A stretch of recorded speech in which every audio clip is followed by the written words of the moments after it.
you guys don't mind, just stand for a minute. We'll take a moment of silence for everybody. Joe, lead us into the pledge.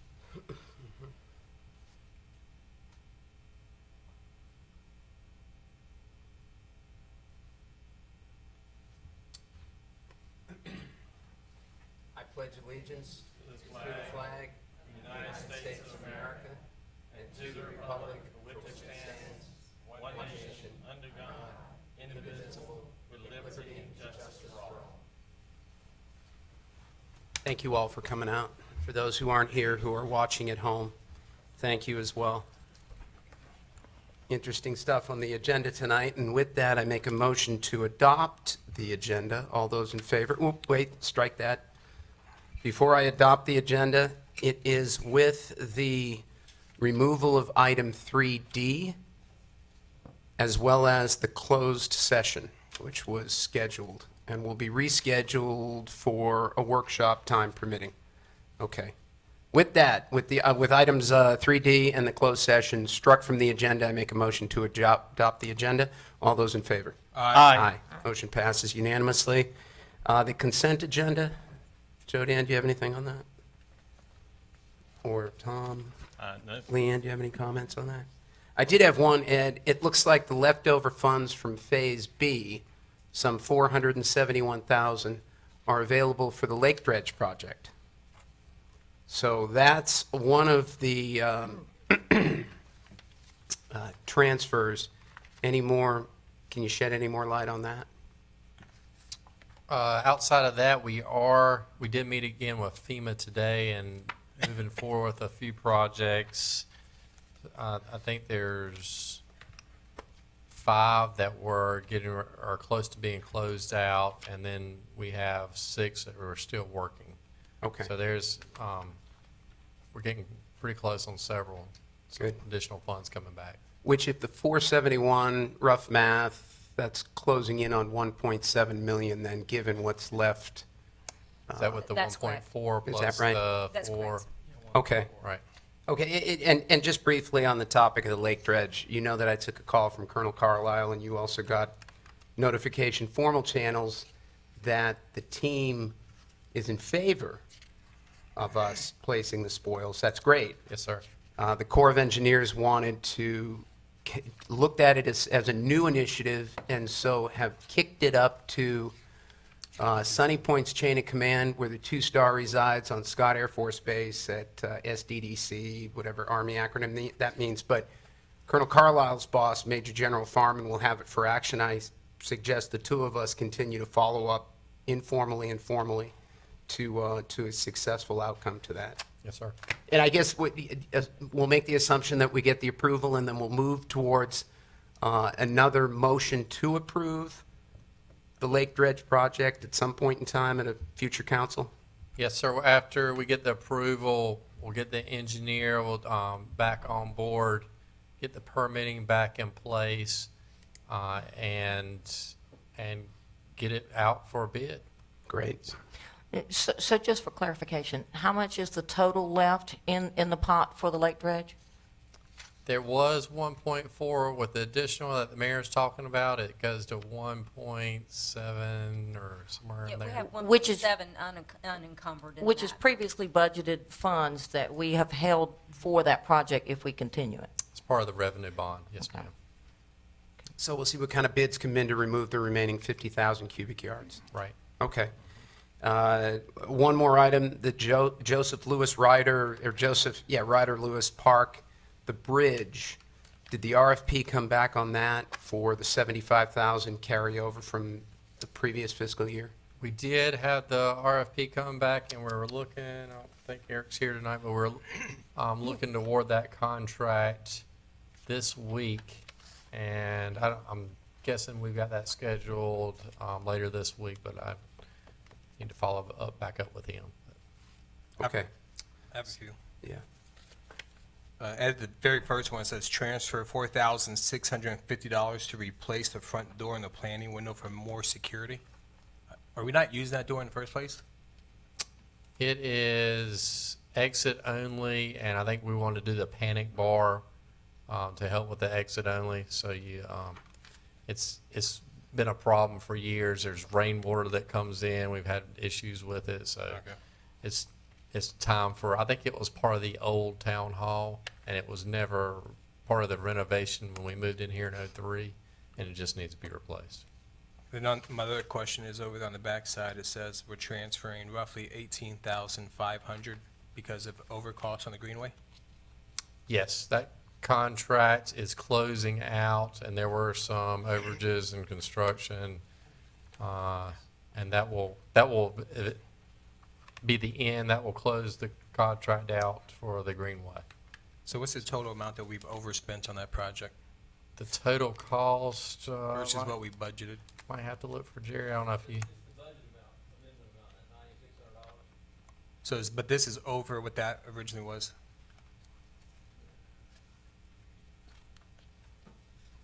Right, so the transfers are to transfer some money between construction and final engineering. We got all that closed out, and so what's left over is to pay the final construction invoice, and that's the $9,600 Okay, construction, and that's it, we're done. awesome. And that's all I have for that. Okay, and then closing ac- that out, go ahead, Jodan, sorry. Can you explain to me what it means by rezoning R1 to R3 to rezone 25 properties on the south side? Before we decide if we're gonna move forward with that, what does that mean? that is, the rezoning is coming up at It'll be, the council's August meeting. So R1 would be your single-family duplex, R3 would be your single-family only zoning district, and it would, it requires a larger lot size as well. that somebody has filed an application. This is just setting the public Okay. hearing. It'll come Right. before council in August. Awesome, that's all I got. So, yeah, that's not a staff initiative. Thank you. Okay. And it's, if I read that right, Debbie, on the grant funding coming back to the town on the Island Greenway, it's approximately $973,000. Yes, that was the total that I believe we had a couple months ago. Okay. Barring anything else from council, I motion to adopt the consent agenda. All those in favor? Aye. Motion passes. Okay, special events. Hi, Brenda.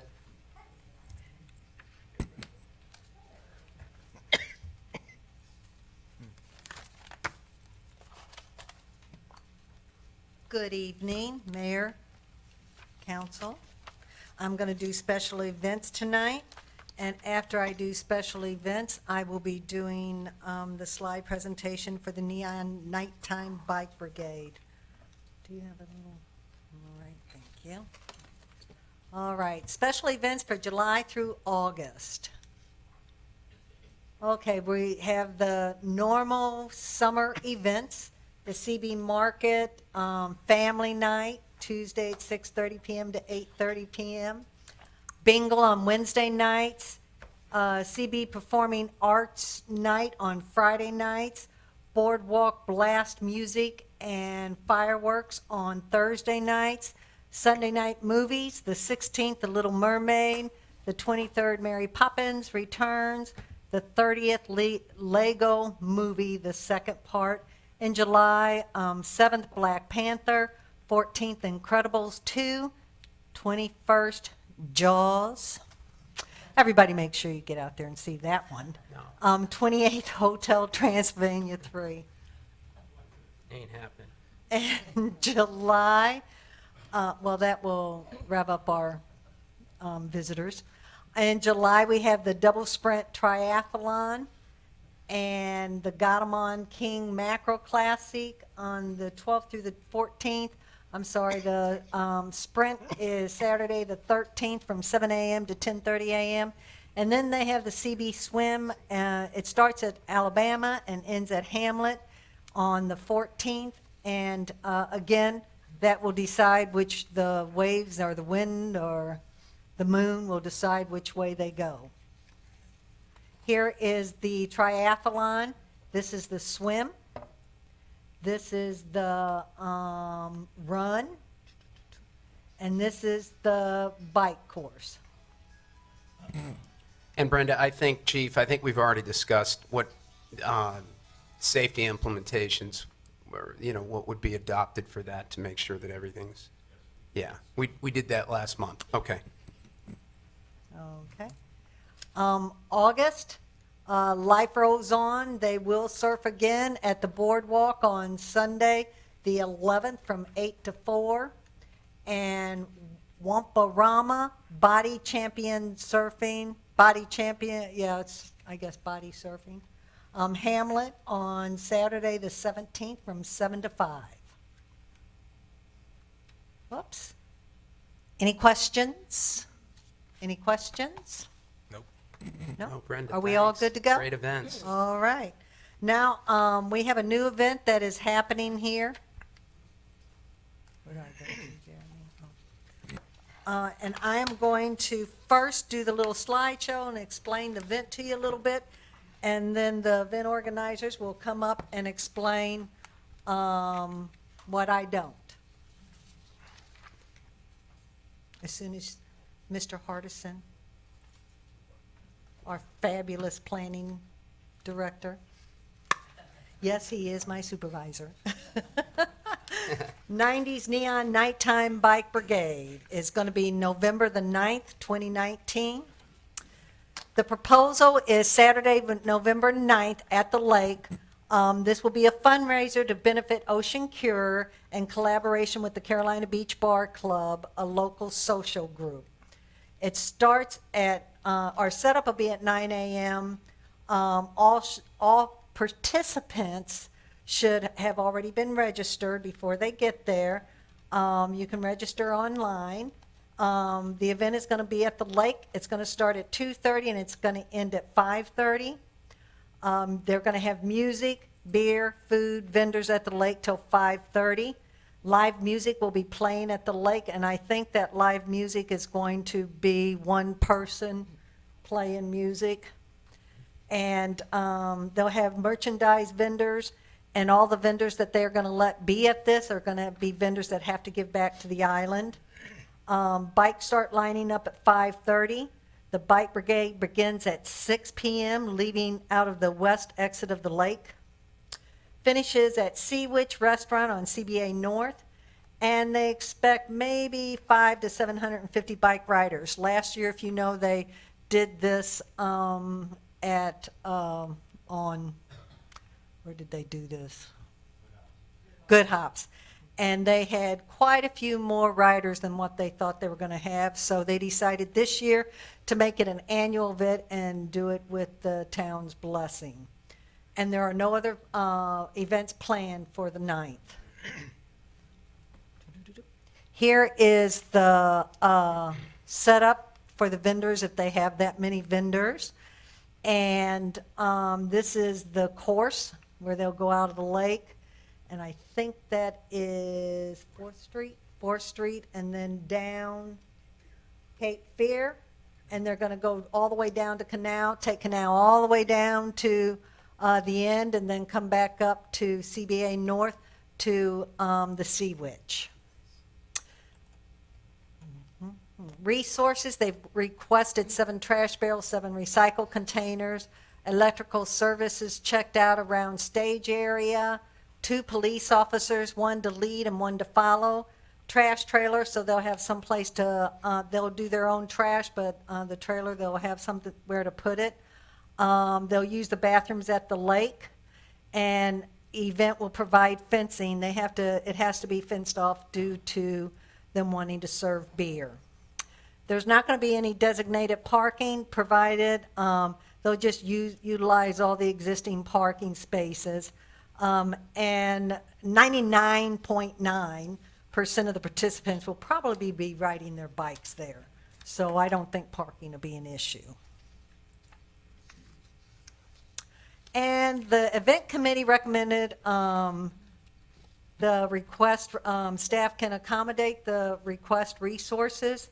And we recommend the applicant to control the beer to no more than 3 beers per person, and they'll keep track of that with wristbands because we're a little concerned about the drinking and getting on the bikes, but it's going to be a pretty long event. They will cut off the beer in plenty of time because they have to get their bikes ready and they have to get ready to go. And that they will monitor the bikers to assure no one is riding their bikes intoxicated. And the founder is Kevin Murphy. And Kevin, are you coming up to brief anything that I missed or explain anything that the council might have? And your questions will go to these two gentlemen. So, you know, basically, Oh. you guys know everything that Ocean Care does. We're straight 100% honest with the town. So we plan to continue doing that. So everything we say will be exactly how it goes. We talked to Chief Spivey, and he made the really good recommendation of limiting how many beers people drink. So that is our goal, is we'll have wristbands, they'll get X's, and once they've got 3, no more. With a couple kegs, if 700 people show up, I don't know how much you're really gonna drink anyways, you're only gonna have a couple. I mean, the idea is to be family friendly, to bike around town, to have all the bikes lit up with different creative ways, and to hopefully raise some more money so we can continue to buy beach wheelchairs and beach flooring and continue to do all the events that we do for free for the town and the public as it is. Questions? Not a one. Very good. The only one I have Participate. is, it shows trash trailer. And so I'm pretty sure there's gonna be a lot of plastic. We're buying compostable cups for this event. Cool, so possibly even recycling bins for all that. Yeah, we're gonna have recycling bins, and we're gonna make sure that we take care of all of that. We're gonna make our waste to an absolute minimum. Awesome. I love what you guys done. I've been a part of it once before. I think it's amazing. I'm 100% behind you guys. So I was just kind of curious about restricting alcohol sales. Is that something you chose to do or something staff asked you to do? With Chief Spivey's recommendation, because they are getting on bikes, and the police will be escorting us down. Last year, it was a really cool, I mean, people were coming out and high-fiving, kids were cheering as people just biked all the way down Canal and back. So we did his recommendation, it's definitely a good one. Right, and I can understand, you know, you doing that, but I just never seen us ask an event to regulate their alcohol sales and then make sure their participants don't drink too much. That's a lot to ask, but Well, I mean, that if you're is- gonna do I it, think that's it's fine, you If know, you're on the- Nature of the event, you know. it's the nature of the event because you understand. can get a, you can get a DUI on a bicycle. mean, I see or a that horse it's, or a lawnmower. I, s- I see that it's 3 hours, but if it were more time, Yeah, well, the Yeah. actual event is 3 hours to hang out, listen to music, buy a good hot beer, participate with And that was- vendors. You have 1 beer per hour, take your bike ride, and then we'll end at Seawitch. You can have all the fun you want there. Lock your bike up, leave it overnight, come get it next morning. and that was my thought, if it starts earlier, I mean, you're gonna You be can there have more more than fun 3 that way. hours, yeah. You might not want to do the event if that's your biggest concern for Right. participating. Yeah, the idea is obviously that it raises funds. Everyone can have a good time, but if you're not gonna have a good time responsibly, then we're happy for you not to show up, so. Right. Last question I have, it says neon. So is that an all-day thing? Neon, no, the neon's because we're gonna light up. What about neon clothing? So, yeah. Like, Yeah. And you have a great jumpsuit already picked out, so. hopefully it's all right. Yes, he does. By the way, Unfortunately, I won't be here. I've got a honeymoon. But I love you guys, support you. can I borrow one of yours, Jen? Does your Okay, band good. start at 2:30, or I see the sit-ups at 9? Yeah, I mean, we just wanna make sure that we can start setting up everything early, so we've got it all in place. And then, yeah, we expect people to start showing up at 2:30. It is in November, so it'll be sweatshirt type weather, hopefully all the weather holds out.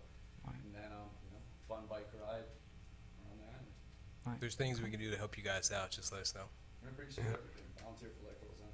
Sir. I'll be there. 11th. Appreciate it. And I spoke to both you guys earlier, so this was a no-brainer, really, and I appreciate what you do for the island. So are you looking for a motion? It's a new event, or we Yes, just sir. had not? That's You what I have to figured. approve it.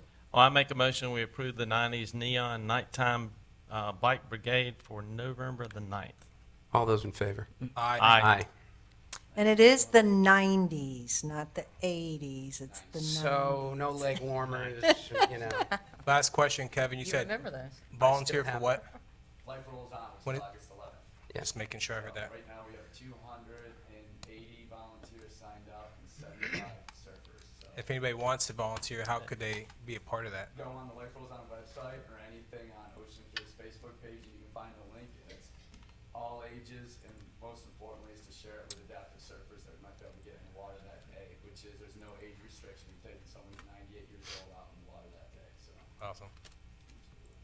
I'll be there. very nice. I'll be on one. He promises he can get me up on it. Absolutely. Oh, wow. I want to see that. Kevin, thanks. Matt, thanks. And we'll promote that event as well. Life rolls on. Thanks. Okay. Thank you, guys. Now, I didn't see Miles come in to do the watershed management plan. Is he here? I just didn't. Mayor, Council, Yeah. I would like to introduce Tracy Scrable. She's with the North Carolina Coastal Federation. The town has partnered with them to update or to perform our watershed plan. And the goal is to have a better understanding from where our stormwater is traveling from, and also to secure grant funds to help with drainage. All right, and this is just so I know, to forward, just left hand. Okay. Thank you, thanks for letting us know. Good evening, Mr. Mayor, members of the council, and members of the public. So y'all are a tough act to follow. I don't get to talk about biking or beer, but I am standing between you and beer, so let me just move along here. My name is Tracy Scrable, and I am a coastal scientist and for the North Carolina Coastal Federation and the regional manager for this region. And for those of you that don't know us, the Coastal Federation is a conservation organization. We've been around since 1982, and we operate up and down the coast. I happen to be in the Southeast office, and one of the things we do is work with local governments on watershed planning and other issues. But our mission is really to work with pretty much any partner who will work with us on protecting our coast. We work on all water quality issues. We work on oyster reef restoration, and we work as a I work as a registered lobbyist in the legislature to make sure we have effective rules and that they're enforced. So I thank you for having me. So tonight I'm talking about one of our areas that we're interested in, which is watershed planning, and we were very, very fortunate to partner with the Cape Fear Council of Governments, and we have Alan Sirkin here. He is our liaison between our local governments and our organization to secure a 319 grant, which is a EPA grant that is provided through the Department of Environmental Quality for these type water quality projects. And the nice thing about this is that these type grants, then this watershed plan sets you up to be qualified for additional funds for putting projects on the ground. So this is a means to an end, and it's also a big community effort to understand cause and effect on clean water. So we're also working on this project with UNCW. We have a graduate consultant through UNCW who has worked with us on about a half dozen of these plans. And so he was not here tonight, but I'll be speaking for him, and it's been a great partnership. I just did that wrong. Thank you. All right, so I know stormwater management is something that most everybody in this room, I find Carolina Beach to be very enlightened on these subjects compared to some communities that I work with. But certainly stormwater management is something that we all need to deal with stormwater runoff. And stormwater runoff is just quite simply what happens when rain hits our hard surfaces, whether it's houses or driveways or streets, and it has to go somewhere. And in this little simple diagram here that you may or may not be able to see, but it basically shows traditional stormwater management is simply we get that water into drains and into pipes and out into our surface waters with zero treatment. That's how we've done things for decades and decades. And what we know now is that that creates water quality problems that I'll talk a little bit more about, and it also creates flooding situations. There's no way to get that stormwater into the ground where it would go in natural systems. It now has to go into our nearest water bodies or into your streets. So this is the problem, if you will, that underlies all of our work here. So solutions are, as I said, the old way is you just pipe it into your nearest water body. And of course that has economic effects as well as environmental. So about 10 years ago, we started working with some researchers and some local governments, and we came up with a different strategy. So we started looking, okay, if the problem is that we're closing our shellfish waters, that we can't swim in our waters, that we have flooding, then what are our options? Well, you certainly aren't going to stop the source of bacteria that pollutes our water, which are warm-blooded animals. And by that I mean your pets, birds, even in nature, these warm-blooded animals exist. And so it is not reasonable to assume that warm-blooded animals are going to be taken out of our environment. Again, in a system where there is no pavement, that's a natural system where the pollution from that bacteria would go into the ground and be treated before it reached our waters. So warm-blooded animals and getting them out of the system is not going to happen. Secondly, after it comes out the pipe into our water bodies, we're not going to be able to sufficiently treat those waters to keep our water quality the way we'd like to see it. So what you're left with is in the middle. And although it sounds simple, it actually is pretty technical. And what you see in front of you here is simply what we call a hydrograph. And the concept is this: if you're just looking from left to right along the bottom, this is the first, I'll say, 24 hours when rain starts, okay? What you see in the blue and the green and the teal big jump is, we call that the first flush, and I don't have to explain that to you all. When the rains start, it carries most of the bacteria in a big slug into our water bodies, and that happens fairly quickly. So what's under those domes, if you will, is the amount of stormwater that runs off of our lands during any 24-hour storm. We call it a one-year storm.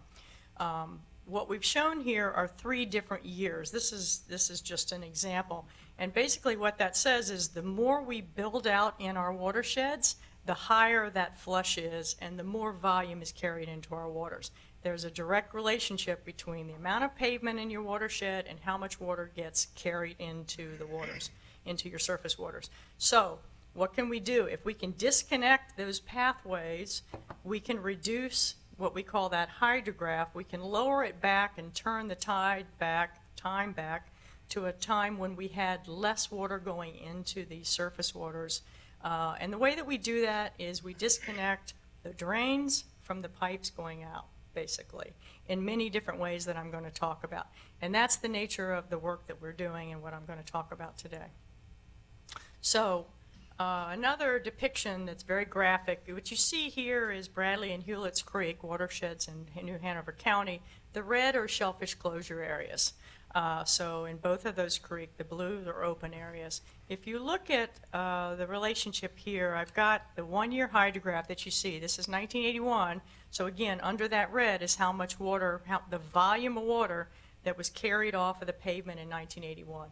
We can come up with that number by just measuring impervious surfaces or paved surfaces. So 1981, look where the red area, look where the shellfish area, closure area line is. 1988, it actually jumped a little in the northern picture, but you can't see that.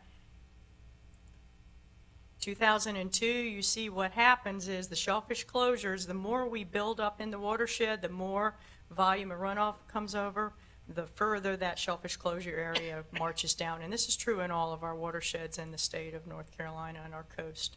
So if we want to reverse this, as I said, what we need to do is we need to develop a whole series of strategies to reverse that trend, both with new development and also with what we call retrofit options. And I'm going to talk about that. So developing a watershed plan is the way that we go about coming up with how bad is your problem, what do your hydrographs look like, how much impervious surface do you have in Carolina Beach, and what can we do in a series of decisions that we all make together to try to reverse that process so that we can go back to whatever year you decide we want to get to. Now, I will say this about Carolina Beach. It's not a closed system like Bradley and Hewlett's Creek. Water comes in those creeks, water goes out those creeks. There's one in and one out. Carolina Beach is just flooded with water from all over the place. So it's not a simple process as I make it sound. But the strategies are the same, and the causes and the goals should be the same.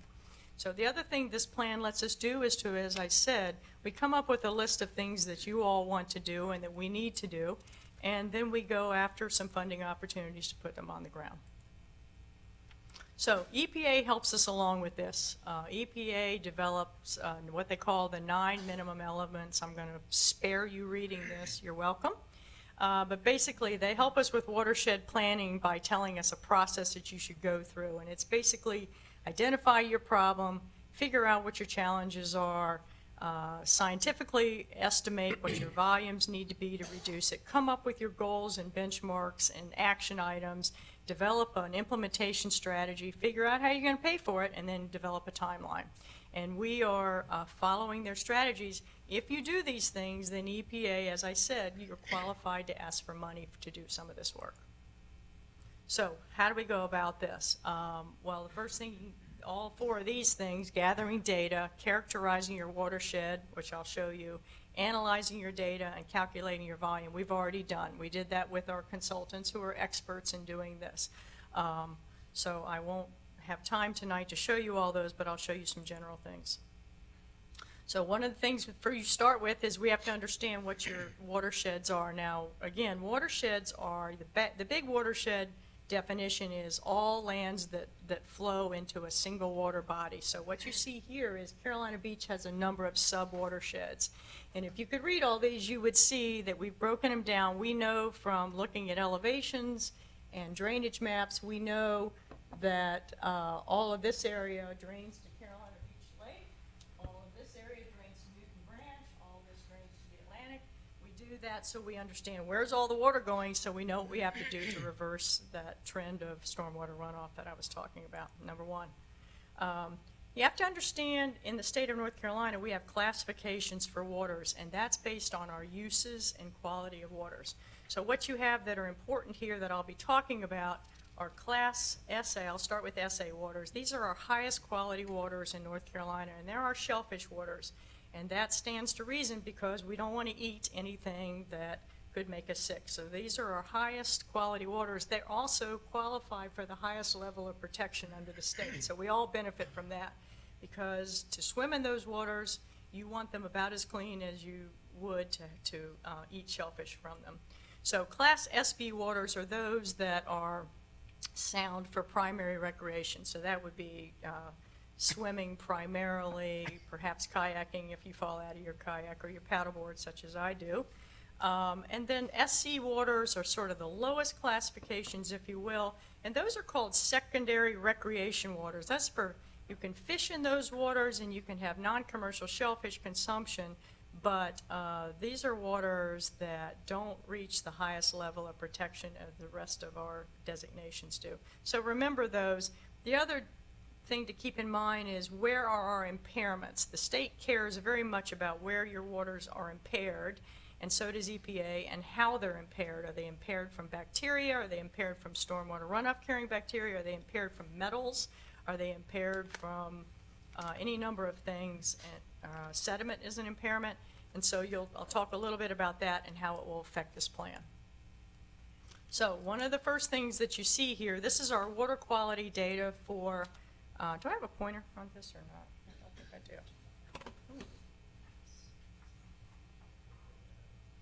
It's okay if I don't. Oh, very nice. I'll try not to put out anybody's eyes. I'm a danger to myself up here, I apologize. Okay, so the couple things I want to point out here in terms of your water quality is this is your status, impairments, not rated, and supporting their uses. That means not impaired is green, red is impaired, and not rated means they haven't done sampling, okay? Down here are those classes that I talked to you about. So these are the level of uses. So interestingly, you can look at your Carolina Beach here, and the Cape Fear side here is listed as impaired. Now they show impairment due to nickel, arsenic, and copper. We know that Cape Fear River is also impaired from a number of other ways, and definitely stormwater and bacteria.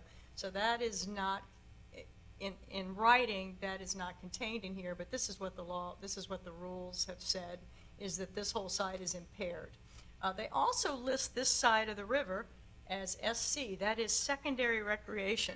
Now, I don't know about you all, but I see plenty of people swimming right here in Carolina Beach, so we have to be a little bit concerned that the state is only allowing the level of protection for non-human contact over here. And so that already raises a little red flag. Now, when I talk about raising a red flag, I don't mean extra regulation on your people. I mean extra protection by the state that allows extra funding to do some of these projects that we're talking about. You have to keep that in mind. Okay, so on this side, what we have are SA waters up here, so north of Snow's Cut and east of Snow Cut. Interestingly, they're showing shellfish waters, which are our highest quality waters on this side, but not on this side. Impairments on one side and not on the other.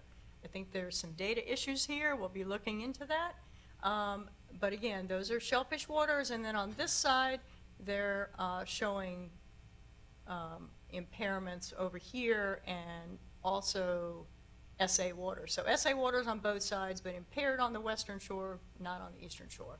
And then, of course, around your lake and all this area here, you've got SB waters. Those are those primary recreation waters, and it shows them as supporting their uses. Again, I question this. I think there's no surprise. We have some water quality issues in some of these areas. So this is all part of our analysis, if you will. This is just a map of your shellfish classifications, and it's just a really graphic way to look at, here's where our best waters are and our best shellfish areas in Carolina Beach. Everything else is either closed to shellfishing or conditionally opened and approved, meaning that they are conditionally open, but they're most often closed after rains. And as most of you might know, almost all of our waters in North Carolina coast are closed after heavy rain in North Carolina because of bacterial pollution. But this is the legal classification. Soils. Okay, this is a real good news, bad news picture here. And again, I'm not telling you all anything that you don't already know. When you look at the soils map for this area, soils types are A, B, and D. And the easiest way to just designate between them, A, B, C, D, sorry, is infiltration rate. So the higher, so A's are the ones that drain the fastest and the best. They have the most sand. And D soils are the ones that drain the least. They have a lot of clays or some other reason why they don't drain well. Carolina Beach has a lot of both and not much in between. So that's important to me when I'm looking at this. If we're talking about some of these projects to get rain, stormwater into the ground, it's going to be a lot harder to do here than it is over here. But that tells us where we need to be putting our energies and what type of projects will work well. So this is a really important map for us. Land use changes. The other thing we do is, again, in every community that I work with, they say, well, we think it's reasonable to take us back to a year in Bradley and Hewlett's Creek. It was 1982. So everything we're doing there is to take them back to where water quality was in 1982 in terms of those creeks. 1993 is what our consultant chose because we have to start somewhere, and that's where we had really good aerial coverage. So what we did is we compared a number of land use changes between those 2 years. What's interesting about Carolina Beach is you were already pretty built out in 1993, and that's important. We do see some increases in impervious surfaces, that is pavement, in all of our soils type, but it's not a lot compared to some of the other areas that we work in. And of course, where you see increases in impervious, you usually see decreases in the opposite, which are our wooded areas, our natural areas. But what we see here is that in terms of taking you back to a time where water quality was a lot better, 1993 may not be a target that we want to go to. We may want to go back a little further. So we'll be doing some other work here, but I just wanted to show you the type of things that we do so that you can kind of know what we need to focus on to reverse that trend. Please stop me if you have any questions. I'm just stream of consciousness. I got one, ma'am. Please. On the previous, I think it was 2 slides back, you showed the best areas as identified in green prior to that, right there. Shellfish waters. Right. That's Freeman Park. In fact, that's behind the dunes. Much of that is private property.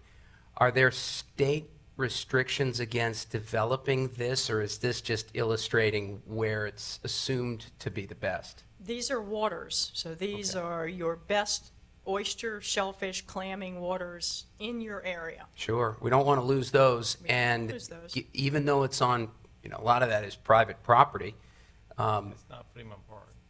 Isn't that Which she's the showing? ground that's parallel, that's, So yes, this is, parallel to the ground, that is. yeah, that's your Mexico. barrier island. where's the, These are waters. So these are Okay. your shellfish waters, Snows marshes. cut. These are wetlands okay, areas. If you saw an area, you'd see a lot of wetlands in That's here. Snow's Cut right there. Yeah, here's your snows cut. Yeah. So no, it's no, no, all I'm saying the this CB inlet, can you point to the CB inlet? It'd be above that. No, I know. area. Yeah, you're up further off of this, but If it's further off that, then that's county property then. now, also remember, although it's not shown here, we've got a lot of really good waters also south of here, between here and Fort Fisher, are showing up as some very high-quality waters. So you actually have high-quality waters both north and south of Carolina Beach. And again, this looks like bad news, but again, remember, most of our coast has a lot of shellfish closures right now. This is a target for us.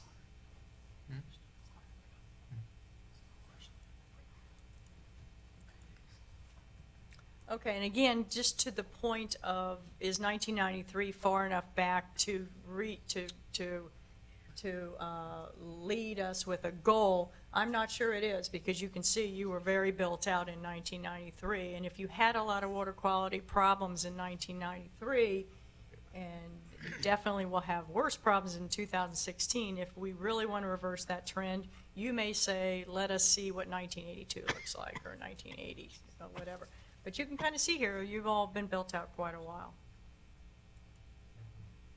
Okay, so how do we get to the end of this watershed planning process? This is just a process slide here, and it shows you, first thing we did is we put together a project team. The project team is your staff. It is Alan with the Cape Fear COG. It is myself. It's our consultants from UNCW. It's some of my staff as well. And we all work together kind of to develop a lot of the technical details that go into this plan. We set goals and objectives, and again, we've been doing this quite a while now. The goals and objectives, town to town, don't vary a lot. So what we generally do, and I'll show you some of them, is we'll propose them, and then we bring them out in front of community groups, and we say, does anyone have a problem with these? And we've already had one of those meetings, a stakeholder meeting last month, where we set out some goals and objectives, and I'll talk a little bit more about that in just a minute. Then the next thing that's getting ready to happen in this town is what I call the roaming around, and we will go with your staff, folks like Ed, who are experts in what's happening on the ground, and the rest of Miles and the rest of your staff, and we will look at all the problem areas and to determine whether we have some viable solutions for these areas. So that's the process that's getting ready to start between us right now. And then based on that, we develop a schedule of, I call it a laundry list of 50 projects that you might want to do that make a difference, that could be either funded immediately or in the future. And that all goes into the final plan. And then we start knocking on doors for cash. That's the part that I like. We do too. Yes, cash is good. So what are the challenges in this town that are not unlike many of the other coastal towns that I work in? Well, obviously, it's a real problem to continue to keep our recreational waters clean, because this is a ubiquitous problem, that is stormwater running off of our land that is built out. We have closed shellfish waters in all of our 20 coastal counties. We have drainage and flooding issues in all of our counties, but again, the goal of protecting water quality through the way that I'm talking can often have a secondary benefit of reducing flooding. If you can put water into the ground, it is not running off into your street. So those are not mutually exclusive. And then finally, we have a problem with improper classifications. If they're not classified correctly and they're not showing up as impaired, I can't go after money to reduce the impairments. So that's a problem as well. So what are our strategies? Well, again, it's pretty obvious. We need to reduce the frequency and the volume of stormwater after every rain or during all of our rains. We need to make sure we've got proper classifications for all of our areas. And we need to take care particularly of those, our swimming and our recreational waters. So what kind of strategies work? Well, we've been doing this now quite a while, and there are a whole host of strategies that can be utilized on private lands and on public lands. And I've only shown you just a couple here, but basically these are voluntary for the most part. In many cases, we have grant funding. And there are things like, this is a rain garden that is at my center here. If you haven't been to visit the Coastal Federation in Wrightsville Beach, we're right next to the Wrightsville Beach Museum. This is our education center and our offices. And we infiltrate 100% of the stormwater that either hits our roof or hits our driveway or hits any of our walkways. Nothing leaves the site.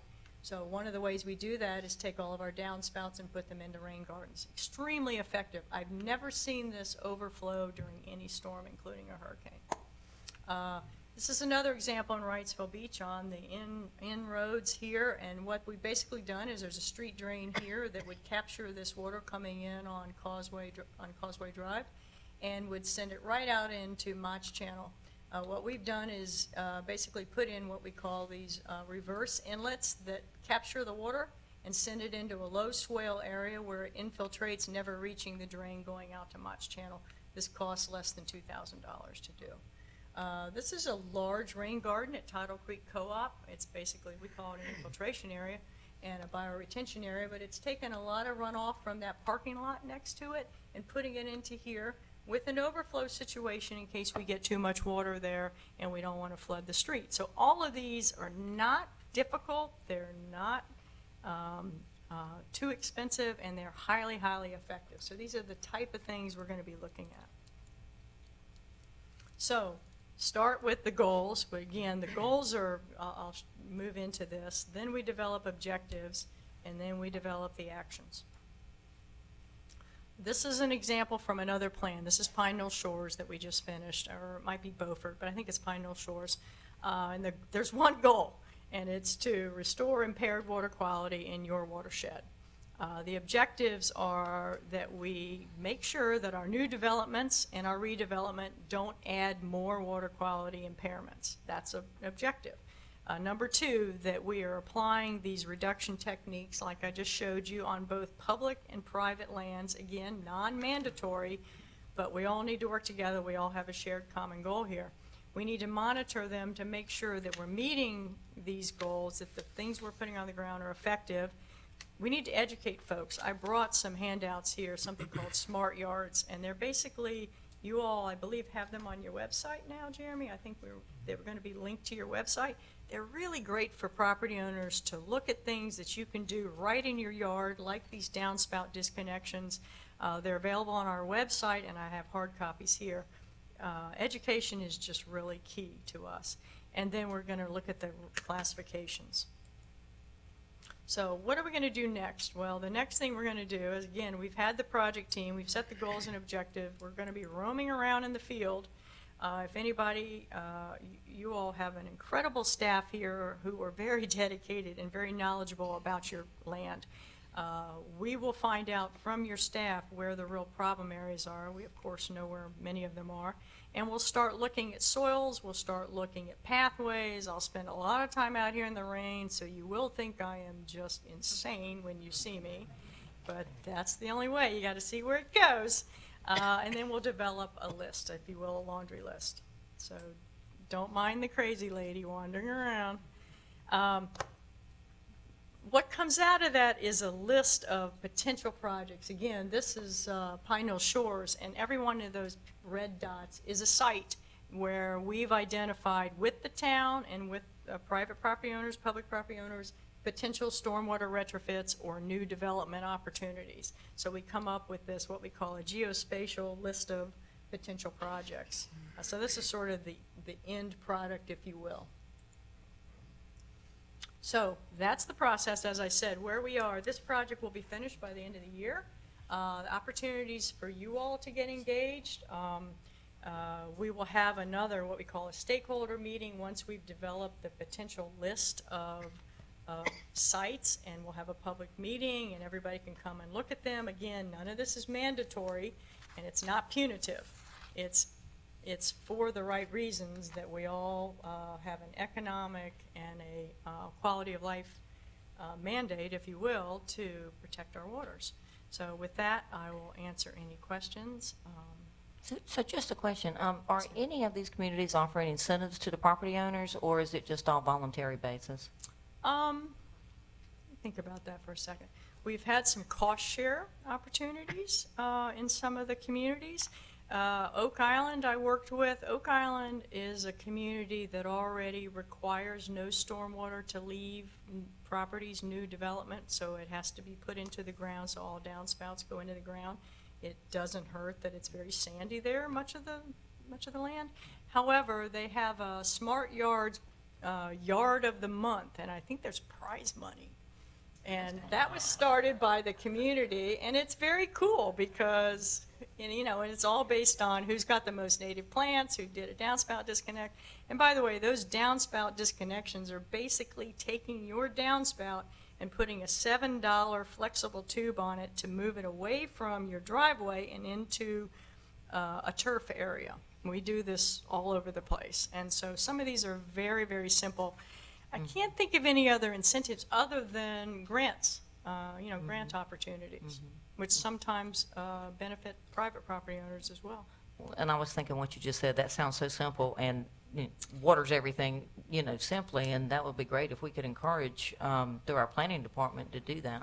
Well, so one of the communities we worked with down in Brunswick County, Lauren Clody, my colleague, worked with one community, so one big neighborhood, and she did 17 downspout disconnection projects. So basically worked with landscapers, trained them on how these downspouts are disconnected and where you might put it. And they did a whole tour for the rest of the community, and then it kind of just took off. So again, that's something we could do in Carolina Beach for sure. You could do the same thing with rain gardens. Rain gardens I could probably go to many of your properties here and find on any property an area that would be suitable for a rain garden. Other questions? Love to see the pamphlets you have. Would love to see the pamphlets that you brought with you. I brought a whole stack of them. I think I handed them out the last time I was here. I've had the pleasure of seeing this thing twice. This is the good. third time. It's amazing. I think this is going to be very beneficial for us long term. Yeah, I'm excited, and I'm not kidding when I say when I spoke to the Planning Commission, I was sort of blown away at the level of knowledge that you all already have in this community about your issues and your desire to protect water quality. It really is very refreshing, so I thank you for that. Yeah, and Alan, thanks for coming as well. I enjoyed the presentation you gave about a month ago, so it's good to see you back Thank you. in front of a broader audience. Ed, to what extent that which was just briefed tied to the town's intent to develop a master drainage plan, which will have inputs from our Canal Drive Flood Committee, an amazing crop of residents, if there ever was one?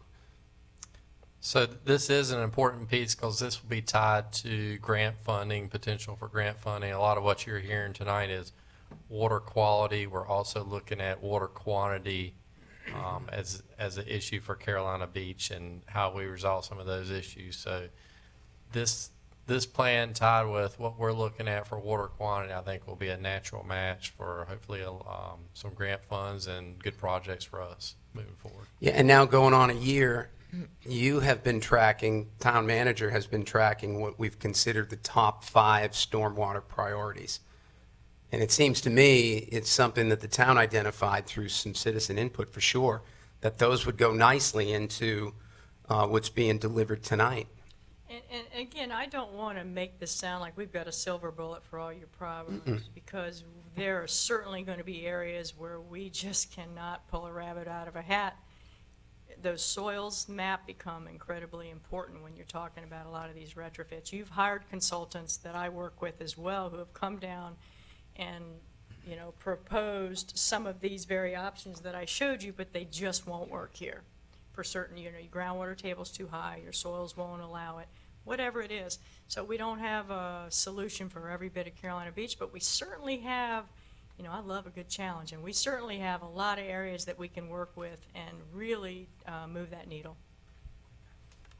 Well, I appreciate that. Ed, I'll be at the Eastern North Carolina Recovery and Resiliency Workshop tomorrow up in Wallace. And anything that touches upon the topic tonight, I'll share, because I suspect maybe there's going to be some intersection. Awesome. Thank you. Thank Thanks, you. appreciate Thank it. you for allowing me to come. Thank you.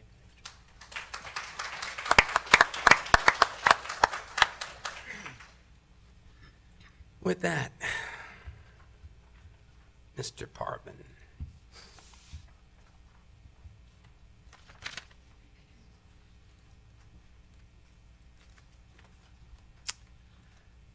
Mayor, Council, we do have our open house for our land use plan coming up on July 16th, and that's for the entire community. We're hoping everybody can come out. That will be a formal presentation at 4:15 p.m., and then it'll be an open house to walk around, ask questions, find out where we are. And then at 5:45, we will repeat that presentation again for the later crowd to come in and have a little bit more time for you to ask questions after that. That will be our last scheduled committee meeting, public workshop type forum meeting, but it won't be our last meeting. We'll still have a chance for public comment, review at the August 8th Planning Board. That's when they will review and make a recommendation on the plan. Moving forward after August 8th, it'll come back to Town Council for adoption. And this is a plan that's advertised. We have the website up here, so you can view the draft plan now, make comments on the site that you have up on the screen. And it's Carolina Beach CAMAupdate.com is the website. So this would normally just be in your department heads' updates, but I just put a slide on it because we're starting to get food trucks, and we've been talking about them for years. We actually have a couple of food trucks that are coming to Carolina Beach. One's on the Astrolot, which is a snowball, Pelican snowballs, and the other one's on Coldwell Banker. Lot on the corner of Hamlet and Lake Park is an ice cream food truck. So, pretty cool. Around Town Hall, we are putting the budget books together, so you'll be getting those soon going out. We've updated all our software with the new fees for the year. Billing window has expanded hours back to 10 to 5, and we're looking to go back to 8 to 5, hopefully by the end of the month. And we are putting up quite a bit of infrastructure around town. New fencing you'll see going up at the water plant on Raleigh and Cape Fear. Automated meters is always something we're working to improve, and we are doing some updates on software and working with our internal IT and our software provider for the meters to complete that process. We have a couple of jobs on our website that are advertised for a master firefighter and police officer, and we're also in the interview process for several sergeant and officer positions. We are finalizing the project process for stormwater construction specialist, building supervisor, public works supervisor, and accounting tech. So quite a few positions getting ready to get filled. Ed, the billing window, that's every day of the week, or is that still most day? We're still doing we're every day now, 10 Okay. 10 a.m. to 5 p.m. Monday through Friday. Okay. Yes, sir. Yep. Question for you. Sure. Can you go back to the last slide where it says the updated fees? One of our locals posted on the Facebook page that I believe it's in Las Vegas, that for local citations that the town has worked out a deal that if you were to take that amount of that fine and donate to the local school, that it pretty much evens itself out. I know I'm probably not quoting it the right way, but I definitely think it would be something cool to look into if it's feasible. We've got some rules that are mandated by the state in terms of fines that are collected and where those funds go. They go to the school board, so it may be that Las Vegas doesn't have or Nevada doesn't have the same This legislative legislation, deal. but I'm happy to look at it. Cool, thank you. I'll send you the link. So upcoming for our TRC, which will eventually be in front of you, we do have a conditional use permit modification coming for Hurricane Alleys. And I think Police Advisory just looked at reviewing one-way street on Wilson Avenue that ends on Lake Park Boulevard. That'll be coming back before you. We have looked at or will be looking at our public nudity ordinance and bringing back some recommendations to town council. Possible nude beaches? Yeah, It's up to you. a more liberal, okay. That's a lightning rod. We'll wait till the workshop. And we have demolition and rebuild on the corner of Cape Fear and Lake Park Boulevard. That was one of the buildings that was damaged during the hurricane. And they're looking to do something similar that you're seeing with the Seacove building, which is your commercial bottom floor and residential on the above floors. And then there's also a text amendment we have an application for mixed use right now. For those commercial on the bottom floor and residential above, we have a requirement that the bottom floor has to be commercial, and there's a percentage. So this text amendment would give relief to some of those properties that are oceanfront that are in a V zone, where you have more limitations on how much habitable area or commercial business area you can put on the ground floor because of those more stringent flood zones. More to come on that as we. Ed, with the demolition and rebuild on the corner of Cape Fear, when they rebuild, we're going to lose a substantial amount of parking, correct? We always call it the Mac lot right behind there, and that will turn into parking for those residents, so we'll lose that as public parking. Yes, sir. Roughly, how many parking spots is the town losing? I think it's around 90 plus in there, so it's quite a bit. So we currently looking at other locations that we can try to pick that up for that? We have looked at some. They're not quite as convenient, but we are looking at a few other opportunities, and we're working on bringing a map back to you probably at our next workshop, show you some of those that we're looking at. So. That was the joint work with Lanier, correct?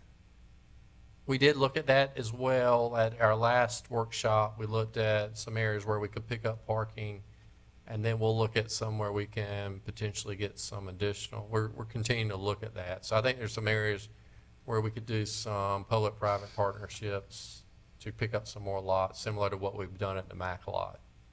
How long is our lease on that lot? For the Mac lot, I think it ends in August. When does the demolition start, do you know? Jeremy, do you know when they're planning to start? Probably in the fall? Yeah, it'll be after summer season, but they're, working on redevelopment plans now. So we need to prepare for next summer. I guess the duration of the project itself, which is TBD, to be determined. Yes, sir.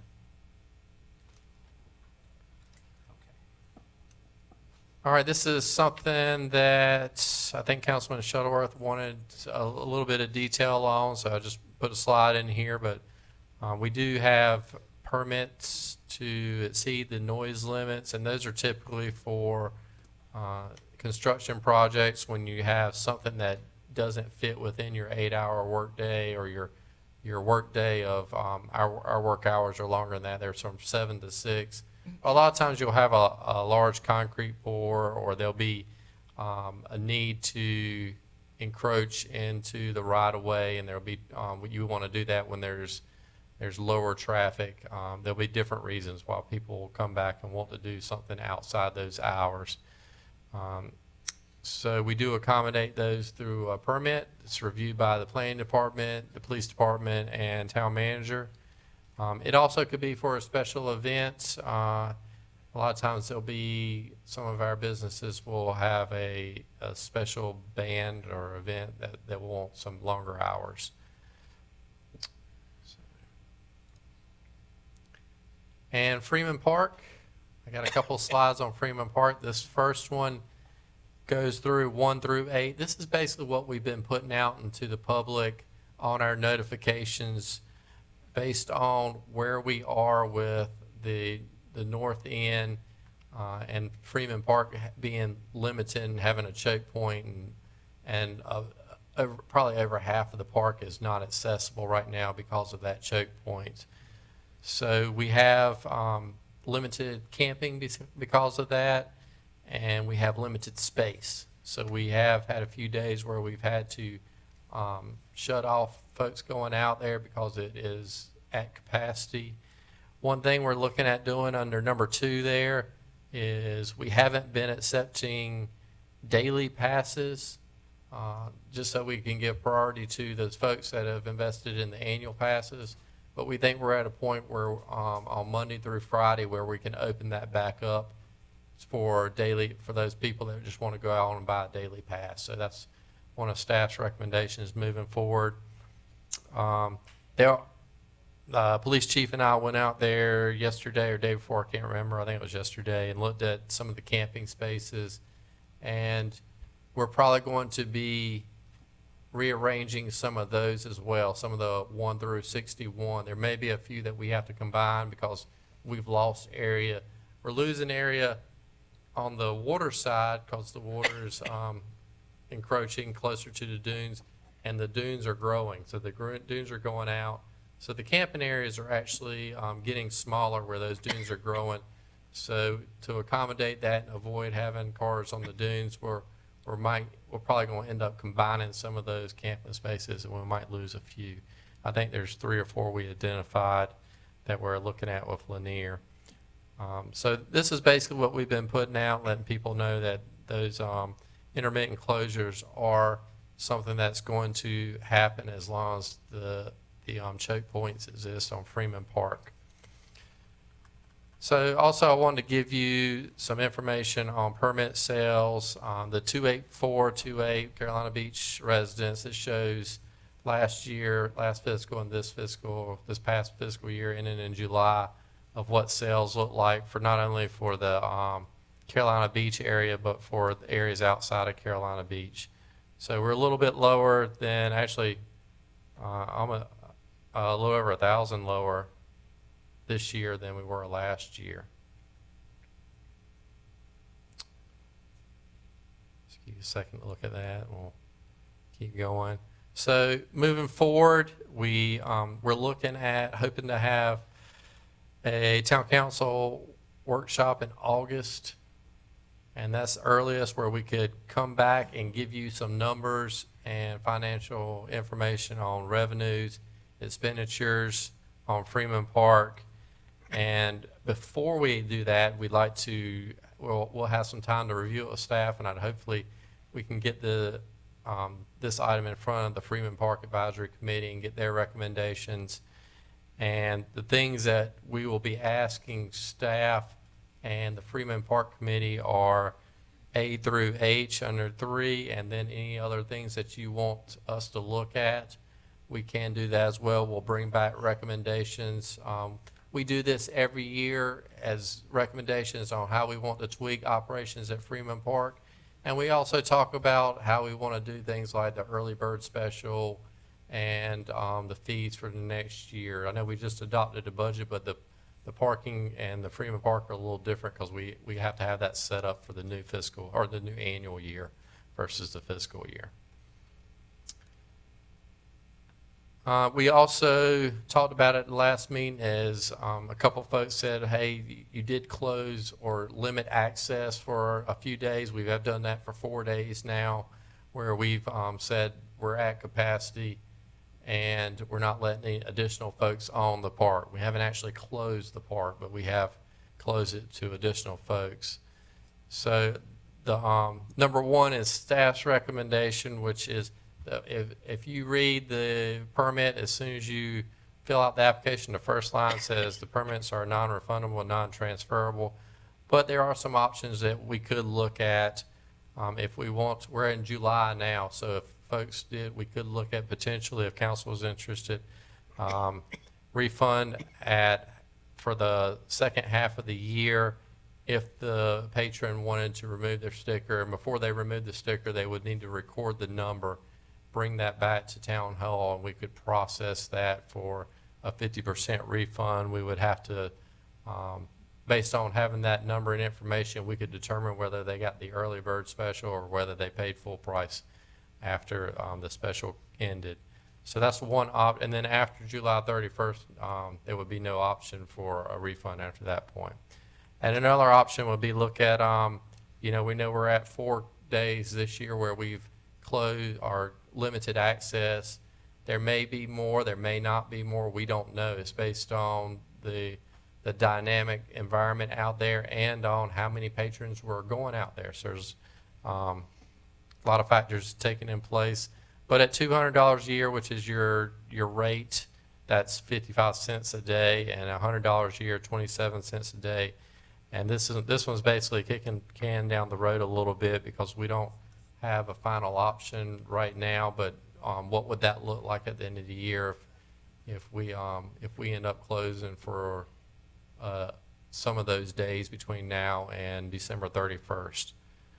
So something for your consideration. Also, updates on the stormwater Ed, check. can you go back to that real quick? Absolutely. There's a few things I just want to chat about. I'm not sure if you guys have things you want to talk about as well. So during this past week, a lot of feedback from residents and visitors. I don't own a 4x4, so I can't go through that finalization of buying that pass because I'm not going to come out of my pocket $200 to see what that form says. I think we need to update our website. Our website, nowhere on there until that spot where you actually physically buy that pass, does it say anything in regards to non-refundable or that we hold the right to close that down intermittently due to Mother Nature. So I think it's probably a good thing to go back through, read some of the language that we have in there, update it. I also think that if we're looking into doing a refund half of a year, today is July 9th. I think 22 days isn't sufficient. So if we're going to start that today, I think we should do a full 30 days. That's just my thought process. I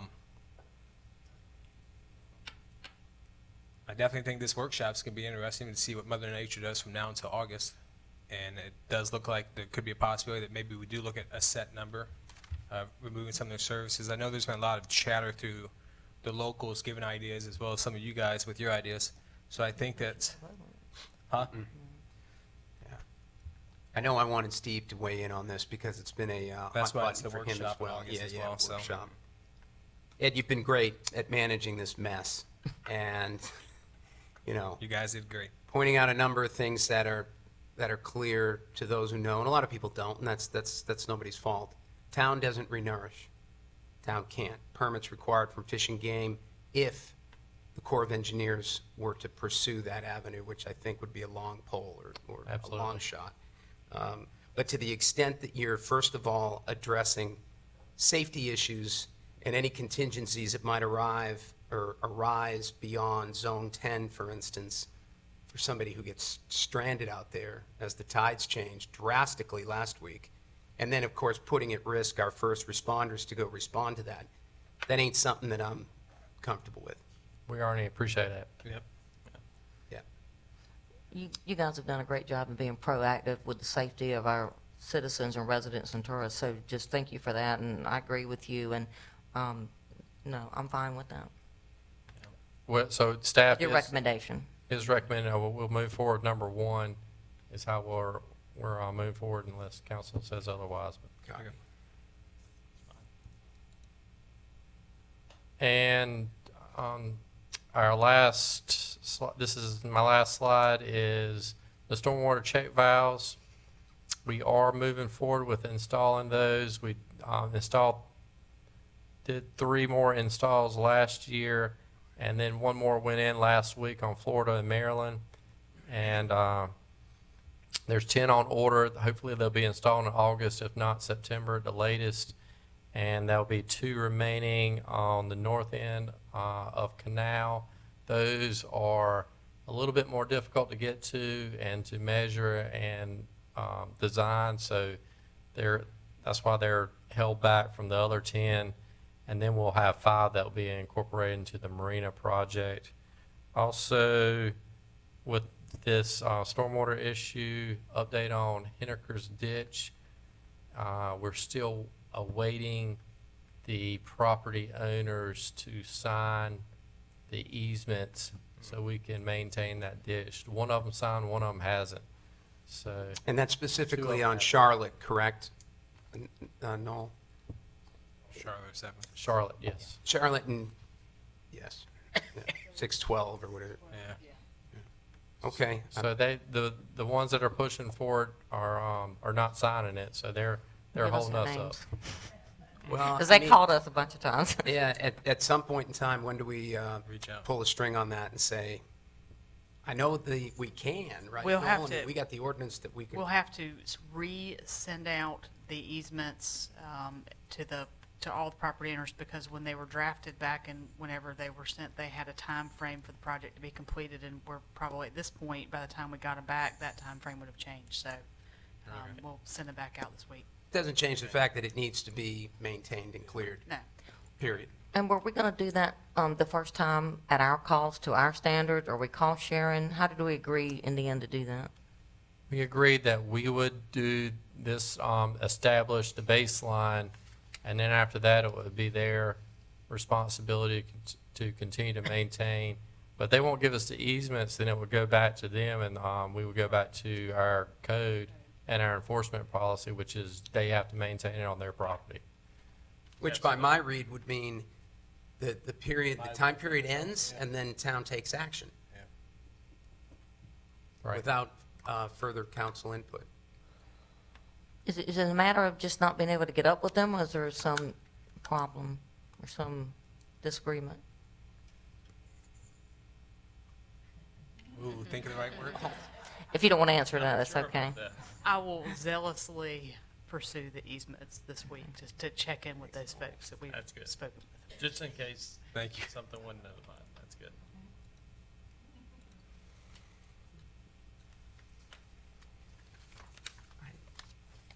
That's all I have. Is that it, Ed? Yes, sir. Okay. Thank you. Thank you, sir. All right.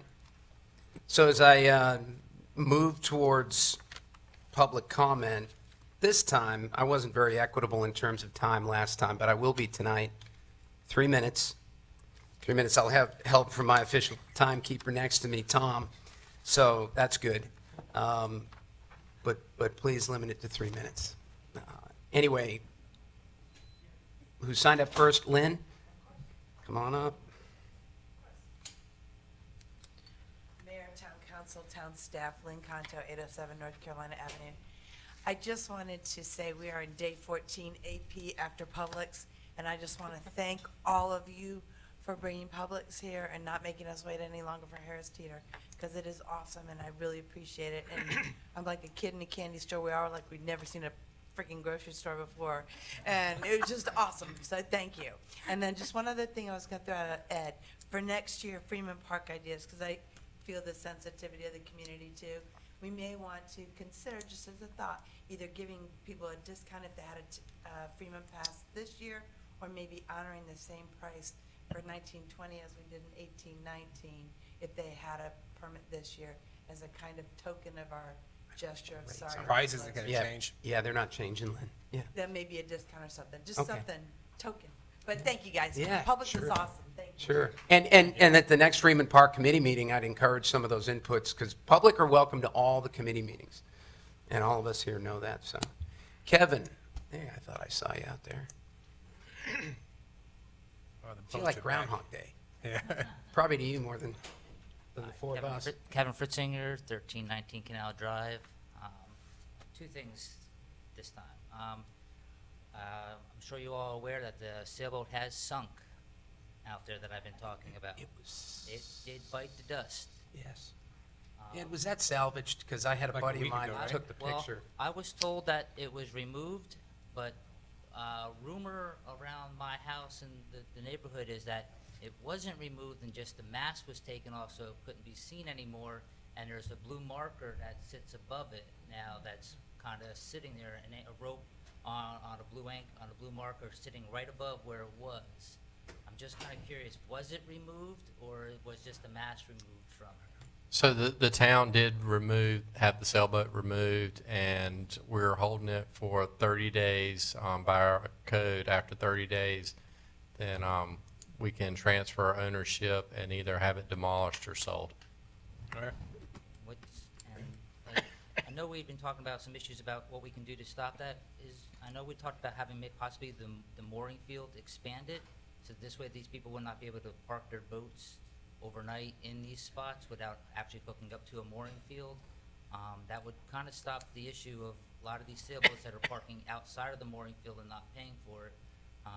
And then what about having an ordinance like, Wrightsville Beach has one where you can abandon your vehicle. They have an ordinance that can, you know, you can go after the person then. Are we not pursuing that? I mean, is that something we're working on or not working on? Yes, sir. Yes, that's something that I'm very passionate about and want to get in place. It's something that we've got on the plate to move forward. So we hoping to bring something back to you on that. And I don't think it would have mattered if there were more mooring balls or not. There was plenty to tie up to. Right, but I mean, it would stop them But it from helps out. parking next to the mooring. I mean, because you can't park, you can't anchor in the middle of the mooring field. So if the mooring field was larger, then we could go after them from parking in a parking area. If you're saying this is the area where you have to pay to park, then you wouldn't be able to park in those spots. And then we'd have a right to go after them because now you're parking, just like this, if you went downtown here and parked in a parking spot where you have to pay and you don't pay, you get a ticket. If you park in a spot that you have to pay for, then you can go after them. Any issues with an expansion? We've talked about that before, and I like the idea. There's some permitting challenges there, but that Permitting, is, Ed, with the Corps? it's actually it goes through CAMA, I think is the main one, and we did originally when we permitted the mooring field back in 2008, 9, that time frame, we did ask for the ability to do an expansion. But I don't think it goes as far as what we're looking at doing, or we might want to do a little bit differently. But there are a little bit more teeth if you have that established mooring field where we can go after folks if they're within a certain distance of that mooring field or inside the mooring field and they're anchored. So there is that is a good option or option we can look at. Ed, how quick can you bring this stuff to the workshop in July? Is that feasible? That is, Looking at Yeah, but we've been speaking about this for months. now. yeah. We can talk about it, but I'm not sure you'll have an answer by then. No, I mean, I'm going to be out of town pretty much up until that date, so I won't be able to look at it. Okay. So August, August, potentially, we could look at it if we can get together and as quickly as we can push that. It we would, can do And that. obviously, that'll involve yourself and the town attorney. Yep. And would include also the town marina, correct? Because that's another The place. town marina, we want to a more give a little more teeth in that too. So that other stuff was just Facebook rumor. My last one quick thing is. Yeah, sure. The yellow. We've interrupted you, so. We talked about, safety with the bikes and the pedestrians. Canal Drive this year was repainted. The yellow line and the bike path line was repainted. But Carolina Beach Road or Avenue was not done this year. And if you drive down that road at night, you cannot, there are sections where you can't even see the yellow line down the road, so you wouldn't even know where the car's supposed to be, let alone where the bike path is. And that, as you all know, at night, that is heavily walked by a lot of people. Yeah. And like I said, Canal Drive was redone this year, and it's beautiful. You can see the lines. But there are some sections of Carolina Beach Ave you can see really well, but then there are large sections where you can't see the yellow line or the white lines. It's just kind of a free-for-all down the road. And at night, 10, 11 o'clock when everyone's walking home from the bars. We'll take it for action, Kevin. We'll get it up Thanks there for in a pointing it out, because I don't bike up there. That's a good idea. or some Thanks. glow-in-the-dark paint. Well, every night would be a neon bike ride. I don't want to encourage. Sans beer. Patricia, I see Trish back there. Been a while.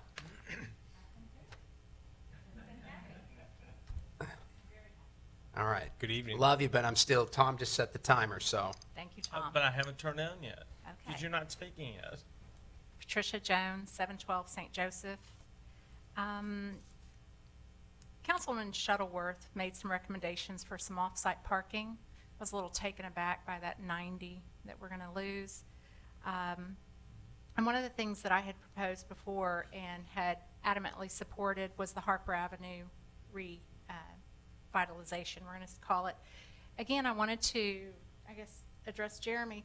If we could look at the way that Isle of Palms handles their parking issues, where the town space is used as perpendicular parking for the town, that's one recommendation I have for that. And then that will mean that more and more people are walking, and the main gist of why I wanted to talk to you is that I do want to become a walking and biking community. And I think as we continue to put people here, we continue to lose spaces. The need is going to be that we have off-site parking and more people on there. I want to say thank you so much for the 25 miles per hour, but we have got to work really hard. Guys, think about it. There is no crosswalk on Lake Park Boulevard from the bridge all the way down to Harper. I take my life in my hands, and on the way here, I'm not sure how many of you saw the children on bicycles trying to get across to Publix. That's really scary. So that was my main concern that I wanted to talk to you. Please get those. The other thing I had mentioned to you before when we were trying to adopt or find a candidate for town manager is please let's adopt a vision for our future. And so I was hoping that maybe that would be something that could come up in your July workshop again, is that now that we're having a land use planning and it's almost to fruition, if we could also attach with that a true vision for our town. I addressed you over 5 years ago, and I said there's a half-life in economics. So what we saw as a change that happened in 10 years, I've been here now 5 years, can you believe it? And that half-life has come to fruition. So please, a vision, I think, is critical for us. I get the land use, but I think a stated vision for us too. Thank you. Thanks, Trish. Something like slow down, you're already here. Kurt, I don't like that one. here. Come on up, sir. Of course not. Proprietary. Mr. Mayor, Council, Yes, sir. Good evening. two of you, Mr. Mayor and Joanne, don't know who I am, but the other two do. I do, yes. Just food for thought. Your staff has done a great job with the internet and recording the council meetings. That's where I watch them now, so I don't have to come here. But the audio, there's a problem with the audio, and usually it's when somebody turns and they step this way, you lose it. You don't hear it on the audio. So I don't know if maybe you could put one more mic right here so you could actually hear them when they're talking about the screen. And a lot of times during the budget workshops, when you all turn your head, you lose it. You know, you lose the conversation. So I don't know if it's a different mic or. But I know We had microphones that were horrible. We just got these new ones within the past month. They're amazing and Right. do a great job. But yeah, the other ones they were not great at all. I like your idea. I even think maybe a lapel microphone for people that are giving presentations. Yeah, or even for y'all. I mean, Yeah. Maybe. And one other thing, and has there been any progress with the crosswalk blinker lights for Ocean? Ed, that went back to DOT on the second volley.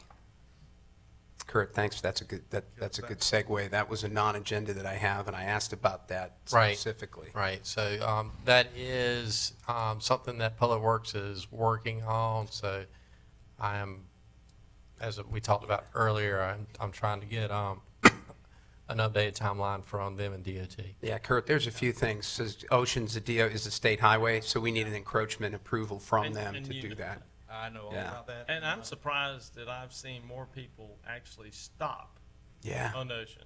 Yeah, well, Because prior to that Greenway going across there, they didn't stop for anybody, they don't stop some. including cars. Other than that speed But, to them. but a it's lot of good. times, what I've seen and almost happened this past weekend Yeah. was cars coming down and a bike shoots out. You know, Yeah. They Yeah. don't see it before it happens. so. I know. I slow down every time I go through there because Right. I'm afraid that's going to happen. But y'all have done a wonderful job. Thank you.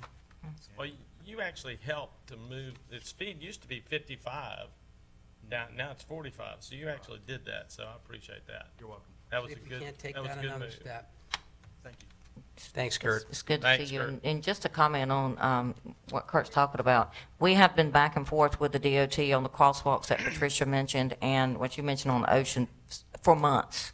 I mean, it's just not something that happens overnight. I wish it did, but I mean, we're on them constantly for that. So, but thanks. Maybe we do think. And we've been turned down at least twice on Lake Park in winter for that crosswalk. Right. No, but hopefully soon we get an update from Brian back from DOT on the multiple encroachments we requested on Lake Park, a few of which are blinking lights in advance of a crosswalk to trigger a slowdown since we can't use red anyway. Anyone else from the public would like to come and address? Joe, come on up, Joe. And your name and address, since you never invited me over that one time. Mayor, Town Council, Joe Tyron, 619 Hamlet Avenue. My concern is a visual impairment on Hamlet and Dow Road. It's facing the southbound portion of Dow. Basically, if you're coming out and you're looking out for oncoming traffic, you can't see, there's vegetation. I'm not sure who owns that right away, whether it's DOT or the town. But when you come out to Hamlet, and you're basically turning right or going north onto Dow, heading out of town, you can't see. So if somebody could go back through the town. And look at it and look at the maps, because there's the right-of-way, I think, is at that point 10 feet or whatever, 10 feet from Dow. There's vegetation Yeah. there. There's Yep. another light that was put there, or a stop sign. Anyhow, I'm not the only one that's concerned about that. There's other residents on Hamlet and 7th who do use that. And it would be helpful to go back and have that vegetation removed so you can actually see. Ed, can we look at that? Absolutely. Yeah. Thanks. Yeah. Thanks, Joe, that's good. We And love although that the stuff. state, we've had that same, we had a lot of vegetation at Ocean and Dow, and they took care of It's that. between Hamlet and Fayetteville. And again, the vegetation extends past there, and so it's a visual impairment. You can't see. Yeah. You South. should be able to see. And, if the vegetation came down from where it's at to, like 4 feet or something like that, you would have no problem with that. Cool. There's All a right, few thank you. So they'll take care of it, I'm sure. Thank you. Thanks, Joe. Anyone else? Yes, sir. Just kindly request you give Ms. Kim Ward your name and address, please. Mayor and Council, my name is Brett Vesterfelt, 214 Raleigh. I wanted to address, I'm a bike rider and a walker. I live close to the CBD, and I ride Carolina Beach Avenue North and Canal and Carolina Beach Avenue South. One thing that really is come up with me about safety is the extended trucks that park from Hamlet to Harper on both sides of the street. Sometimes I can't even get through, walking or riding a bike. A truck will pull up so far into the sidewalk that the front of the truck basically impedes progress of the sidewalk. And then on the other side of the truck, I have a 6-foot bed, Tacoma, so I know how that vehicle operates, and I know where I shouldn't park. But even riding a bike, even in the street, which maybe I shouldn't be, I can't see traffic coming on or anything like that. Yeah. So I know we've talked about compact parking in certain places. Maybe that would be a great place for that, because it seems like pretty dangerous for me. So, and I use that a lot, daily, basically. No, thanks, sir. In fact, I got a note today, I shared it with Ed and I think Jeremy, on our code enforcement for correcting something very similar to that. So maybe when we break here in a minute, just for a short recess, provide just the area you're talking about specifically to Basically, to staff. Hamlet to Harper. From a Hamlet, quarter, the it's on a whole- quarter mile from Lake Park and. Yeah, okay, the whole stretch, got it. No And it's sidewalks. the big trucks. It's really, it's not the cars or even SUVs, Yeah. really. It's just those big, long, GMCs. They are long. They're, Yeah. they're yachts, they're vessels. Also, in addition to that, Like an old caddy. yeah, all summer, I'm avoiding, potholes and road stuff that could seem to me easily fixable. Carolina Beach Avenue South, there's a divot that crosses the road that, it's just been like that for as long as I can remember. And there's some other little kind of stuff that I've got to kind of weave in and out of, and, I ride almost every day, so it's just, it's on my mind. As those things crop up, I know they're little shoot things. me an email. Yeah, no, Yeah, if you give them the address, I had one that was Yep. near my house, and it was actually a sinkhole. It was during the holiday, Yeah. and they were out there and fixed it Some in of no them time are flat. repairs that maybe just They did a good job, Ed. got to or whatever, but. Yeah, if you call any of the administrative staff, info@carolinabeach.org or 458-2999, our main number, and say you want to place a work order and there's a pothole at whatever location, it goes into our software program, it goes over to our Public Works Department, and they put it on the work list. Also, if I got any time left, I'm You do. serious. Sure. I've been trying to get on the North End Advisory Committee, and it was that last city council meeting that it didn't get addressed there. I've talked to Mr. Shuttlesworth and Well, that's coming up tonight. that's coming up So tonight, we so I was wish just you luck. curious. I didn't see it on the Yeah. agenda, so I was just. Yeah, it is. Committee appointments. Great. Yes, sir. Thanks, Yep, folks. it sure is. Thanks. Thank you. Brad. All right, anyone else from the public? Okay, moving on to our, I don't need a recess because I found my script. Thank you, Noel. It's buried in the stack. Jeremy, do you have the presentation for the CUP? Yeah.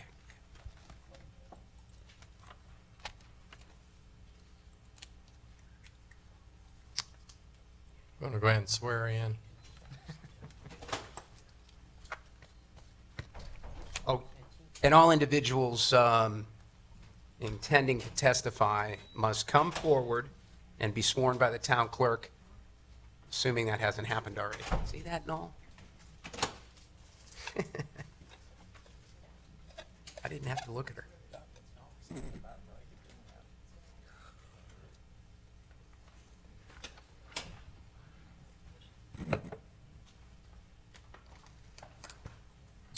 And it's just Mr. Barnes? Okay. At this time, I open the evidentiary hearing. I would like the town attorney to give a brief overview of a quasi-judicial briefing. Noel? Mayor, council, those in attendance, most of you have probably heard this before. The matter that's getting ready to be presented to council is what's called a quasi-judicial matter. That means it's an evidentiary hearing, and much like a court, the council will have to follow specific procedures by state law in making its decision tonight. Specifically, the board's discretion is limited. They can only base their decision based on competent, substantial material, and relevant evidence that's presented. That's why all the individuals were just sworn in. If you're speaking as a witness, you have to focus on the facts and standards, not personal preferences or opinion. If you intend to testify, please do not offer any unsupported opinions or speculation because the board cannot consider this testimony. Limit your testimony to relevant and competent and substantial and material evidence. Before we begin tonight, the parties before you tonight are going to be entitled to have this matter judged by an impartial decision maker. If you have a conflict of interest, you must not participate. Conflict exists if you have a close familial business or other relationship with an affected person or a financial interest in the outcome of the matter. Does any member of the board have any conflict, partiality to disclose, or recusal to offer? None. Okay. Does any member of the board have any partiality or ex parte communication to disclose? No. No. That's All 4 right. negatives. Okay.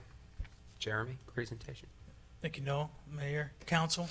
This is a conditional use permit to consider a 6-unit plan unit development in the T1 zoning district consisting of 3 two-family dwellings. And representing the applicant tonight is Mr. Attorney Ned Barnes.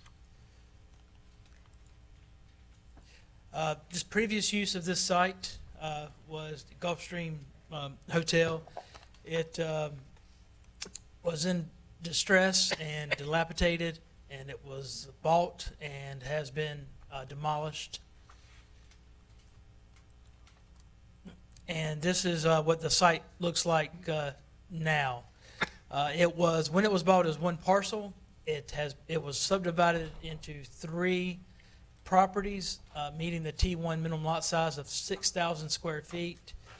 And the town has issued 2 permits. As you see, construction is on its way for 2 of the properties for essentially townhomes, buildings.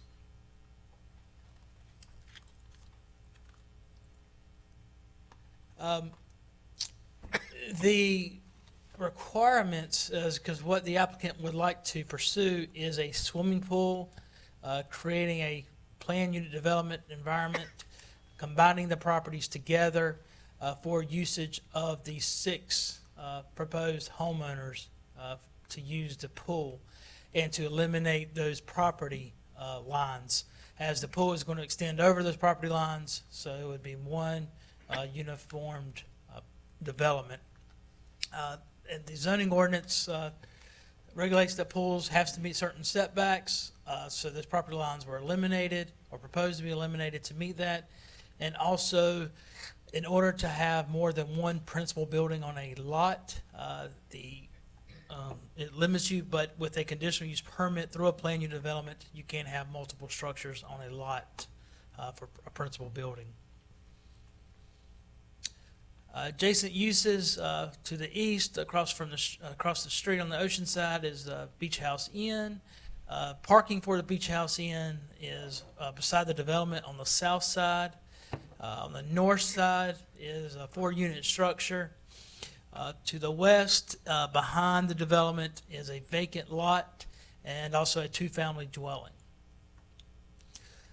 In the T1 zoning district, which is on the 300 block, partial 300 block and 400 block of Carolina Beach Ave North and Canal, it extends. This is identified as a tourist industry area and serves as a transition between the purple area in the central business district and the residential areas.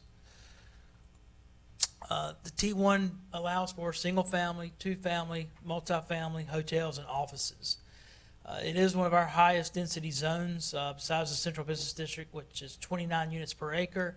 Based off the lot size of this, it would yield 15 units per acre. Like I said before, the applicant's only proposing 6 units. The existing uses in this area is 14 single-family. There's 7 vacant lots. There's 6 multifamily, meaning 3 units or more buildings, 5 motels, and that 1 2-unit building. The applicant must make specific standards for a conditional use permit, 7 or more ordinance driven, that the ingress and egress to the property. The applicant is proposing a driveway cut from each dwelling unit off of Carolina Beach Ave North. Each individual unit will have 4 parking spaces, and that's based off number of bedrooms. The refuse area, there were applicants proposing a rollaway trash containers. The stormwater will be diverted to Carolina Beach Ave North, and they will be updating the taps for each unit in this area. The applicant will be providing a 5-foot landscape buffer shown here, and is going to request a 6-foot fence along the side property lines. Most of the buffer they're emphasizing is around the pool area from the adjacent residential uses for noise or any impacts from the pool. There are no signs being proposed. The project does meet the required yard and open space requirements in the T1 zoning district. There's 4 general conditions that the applicant must also make provisions for the conditional use permit. Staff analyzed compared with the land use plan. It is in general conformity, and we would recommend approval that it is consistent with the zoning ordinance with the desired future land uses in this area, which is for a future of single family and duplex units. Before you is the action for approval or denial. It should be directly related to one or more of the findings. Planning and Zoning last month did review the project and recommended approval as the location and character of the use with the plan as submitted will be in harmony with the area in which it is located and is in general conformity with the town land use plan and policies. And I'll answer any questions you have. Like I said, the applicant is here as well. No question. Okay, the applicant may now present evidence and legal arguments in support of the request. And before the applicant's counsel comes to the podium and presents the evidence, Councilmember Shuttleworth is not here tonight. You'll see on the agenda packet that he's listed as the applicant. Actually, the property is in some sort of an entity, which is why there is an attorney here. He isn't absent. He could not vote. Had he been here, we would have asked council to recuse or make a motion to recuse him if he had not failed to offer that. For an abundance of caution, though, I do not think it's necessary. If you would please make a motion to excuse Mr. Shuttleworth, who is not present, from voting. Okay, I make a motion to excuse Councilmember Shuttleworth, who is not present. All those in favor? Aye. Aye. Motion passes unanimously. Are you in the state? So. Mr. Mayor, council members, Ned Barnes, 814 Carolina Beach Ave North, here on behalf of the applicant. As Jeremy indicated, the proposal is for 6 units with 1 pool. It's going through TRC, met every requirement or request by TRC. Last month through planning and zoning with unanimous approval. As Jeremy indicated, property is zoned such that there could be a maximum of 15 units on the property. The applicant is putting 6 units on the property. And Jeremy, correct me if I'm wrong, but if they were to maximize it and use the 15 units, they could actually put 3 pools there, if I recall correctly. Behind the building. Yeah, if the properties were remained subdivided. Right. So basically what we're asking is that it be one contiguous tract, at which time we're going to install 1 pool. The only negativity heard last time actually was from Fred Holland and who lives behind the property. And once we explained that the pool itself is going to be fenced, the perimeter of the project's going to be fenced. It'll be buffered with trees, and also, as I've discussed with my client, there'll be restrictions on the pool as to the hours it can be used, so that should minimize any kind of noise. I think Jeremy was extremely kind when he referenced the previous property as being distressed. It was very dilapidated. I don't know if any of you are familiar with Mr. Roth, who used to own the property, but it was frequently, quite often by the police department and cited a number of times for code violations. So we think this will be a great improvement over what was previously there. Again, I think we meet all the 7 specific criteria. Ingress and egress will be directly off of Carolina Beach Avenue North. The parking, we meet all requirements for parking. Refuse will be like any residential, where there'll be roll-out trash cans. The utilities are in place. We've met all the screening and buffering requirements that TRC and P&Z and staff recommended. We'll have the 5-foot landscape buffer around the property. The only signs that'll be there will be signs that are required for the pool, as far as use of the pool, no lifeguards, things of that nature. We meet all the setback requirements as required by the town. Certainly, we don't consider that you in any way affect the public health or safety, meeting all state, local, federal requirements. Meet all the setback requirements, all the height requirements, and it's certainly consistent with the adjacent properties, as Jeremy pointed out earlier. So I'll address any questions you have. Does the board have any questions for the witness? No. No questions? Does the applicant have any other witnesses to call? No. Okay. So with that, I make a motion to, See if anybody has. well, I'm going to open up for public, yeah. I make a motion to open public hearing. All those in favor? Aye. Aye. Motion passes. Would anybody from the public like to come and address council? Please restate. And She'll actually be need to be swear in. sworn in. Yeah. Oh. Yeah.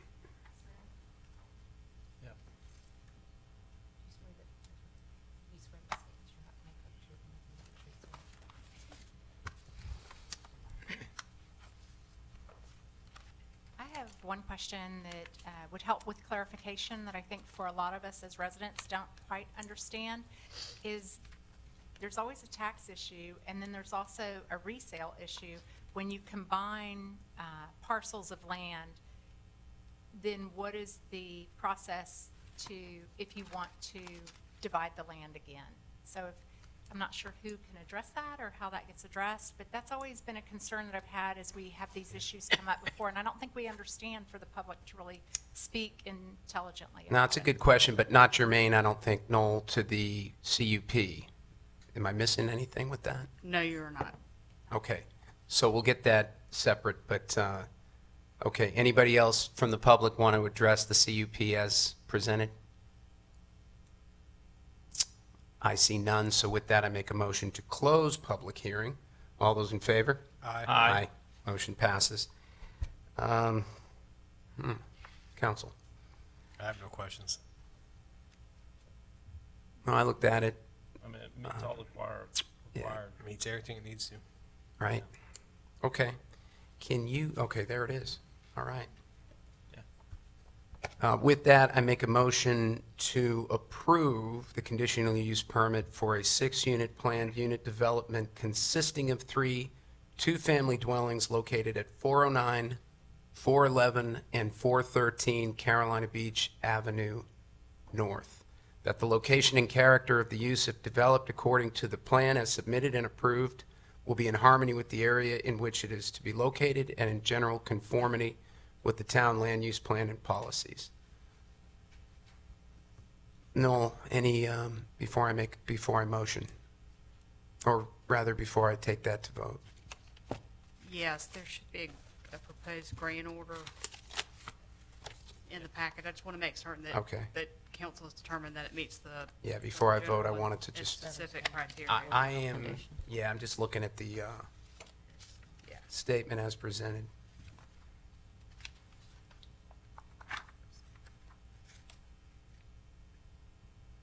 Yeah, here's your thing.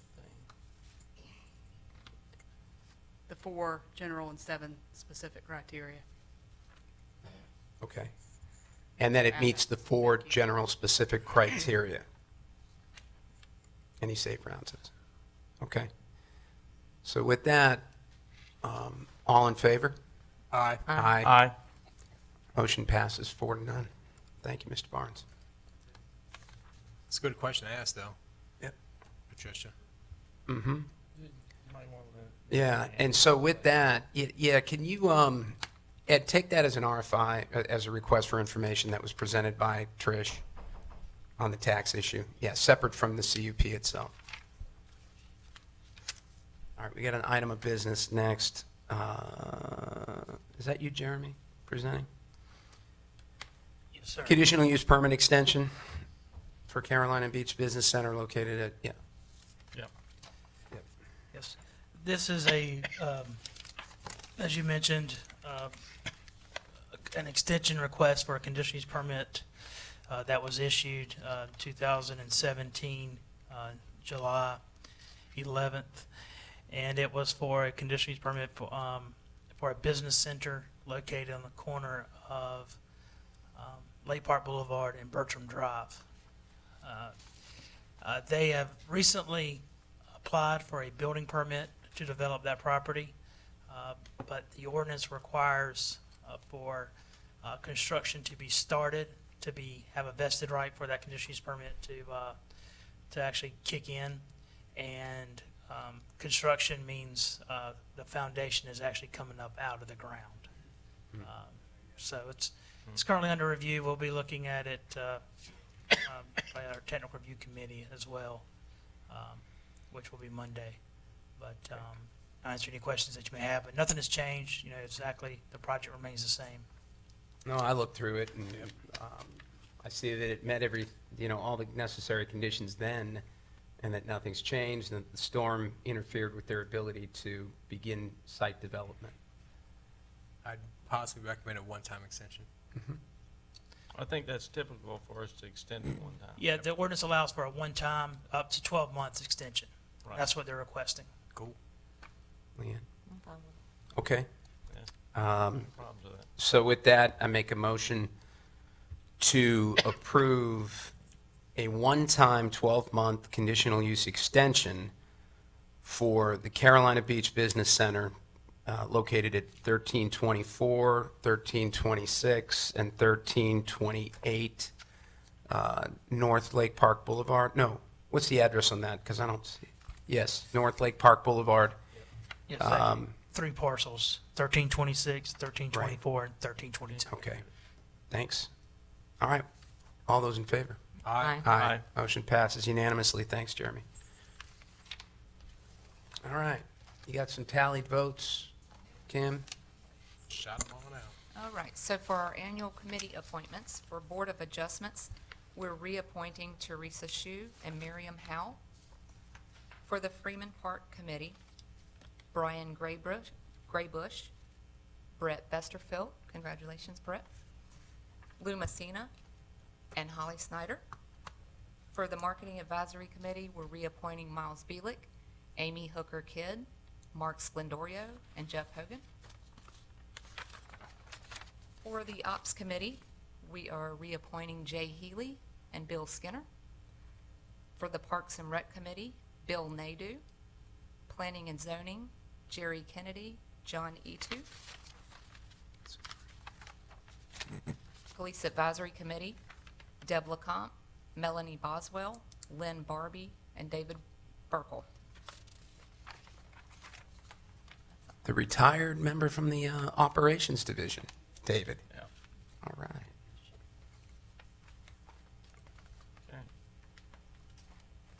And that's it, right? Well, congratulations to those selected. Good news. We'll get notification out to them tonight. and Get the official Great. letter. All right, with that, I'm looking right over at Joe Dan right now. Non-agenda. What do we got? Hold on one second, I gotta look at my notes. I'd like to propose that, the movie at the lake, I'd like to see about possibly extending that into the off-season. Because I think during the summertime when the tourists are there, it's hot as hell and it's humid. I think our locals would love to have some movie time for themselves in the off-season. So I think that's something I'd like to present to see if Parks and Rec can start pushing for. And the weather's a lot cooler, so it's more tolerable to hang out at night. Thoughts on that? Better yet, any reason that we couldn't do it? Maybe I guess that's up to Parks and Recs to determine in terms of Or the manpower. now sponsors Yeah, and the it, chamber, so yeah. If they wanted to extend their season or not, I'm not sure they do, but. So the second thing I have is the gentleman Kirk who spoke earlier. I think that possibly lapel microphones for anybody who's doing presentations that we should look into. I think they're like $20 on Amazon. Brent's idea. I also think that we should reevaluate Harper and Hamlet to see maybe the first 10 parking spots to eliminate oversized vehicles. A good idea. I like that. I ride my bike there all the time. That's all I got. Last month it was a million. What'd you do? Last month I had like 1,000. So I'll just take it easy. I think you just get writer's cramp or something. Mr. Mayor, I just have one thing. Has one and I have a few. We talked about opening up the application process to interim town manager. I would like to say that we would open it up to interim or full-time manager to apply. We can decide at the time we get applications, but I did talk to Ed about looking at, which was a recommendation from one of our citizens, that we maybe bring on some expertise, which maybe you would reach out to the Council of Governments. We talked about that today. If maybe you could tell council what we talked about. Yes, and I don't know if you need a consensus, but I think we should just open up that process and have Holly make an advertisement. I thought we were in agreement to it last month or 2 weeks ago. Say again?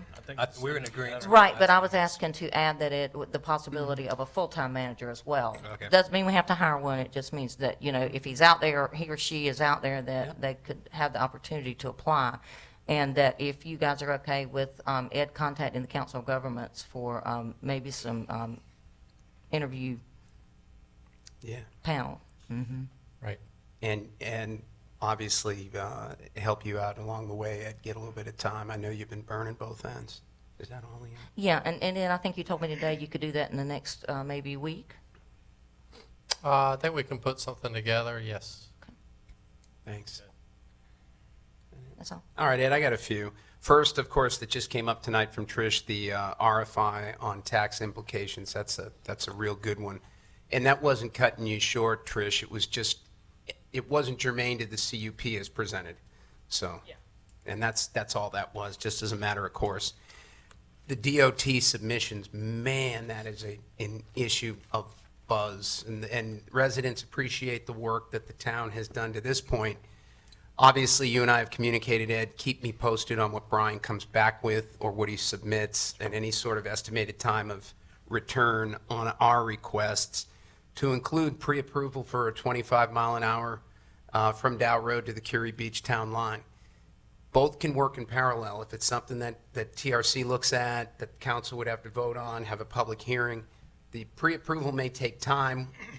Why not try to secure it in advance, whether we adopt it or not? There's no reason we shouldn't do that, as I see it. The flagpole that you and I talked about, the folks from Post 10 over the bridge and really Post 129 to take the lead, where it might be sited optimally. And right now, the read is, on the boardwalk, that is, and the read is that private funding would be to secure this. Tripole, Ed, just so that you get the ocean rescue flag flying up on the boardwalk based on sea conditions. Right. With the traffic thing, maybe even look into, if we're going to talk about changing the speed, why not look into see what we need to do to push the speed to change on Ocean as well as maybe even Dow up to the park.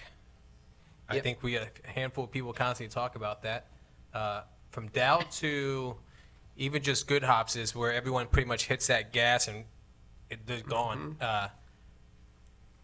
If they keep it to 55, it'd be good. Jody, and that's a great point. And I guess it goes back to what I said earlier. Really? Let's not do one before the other. We can do them in parallel.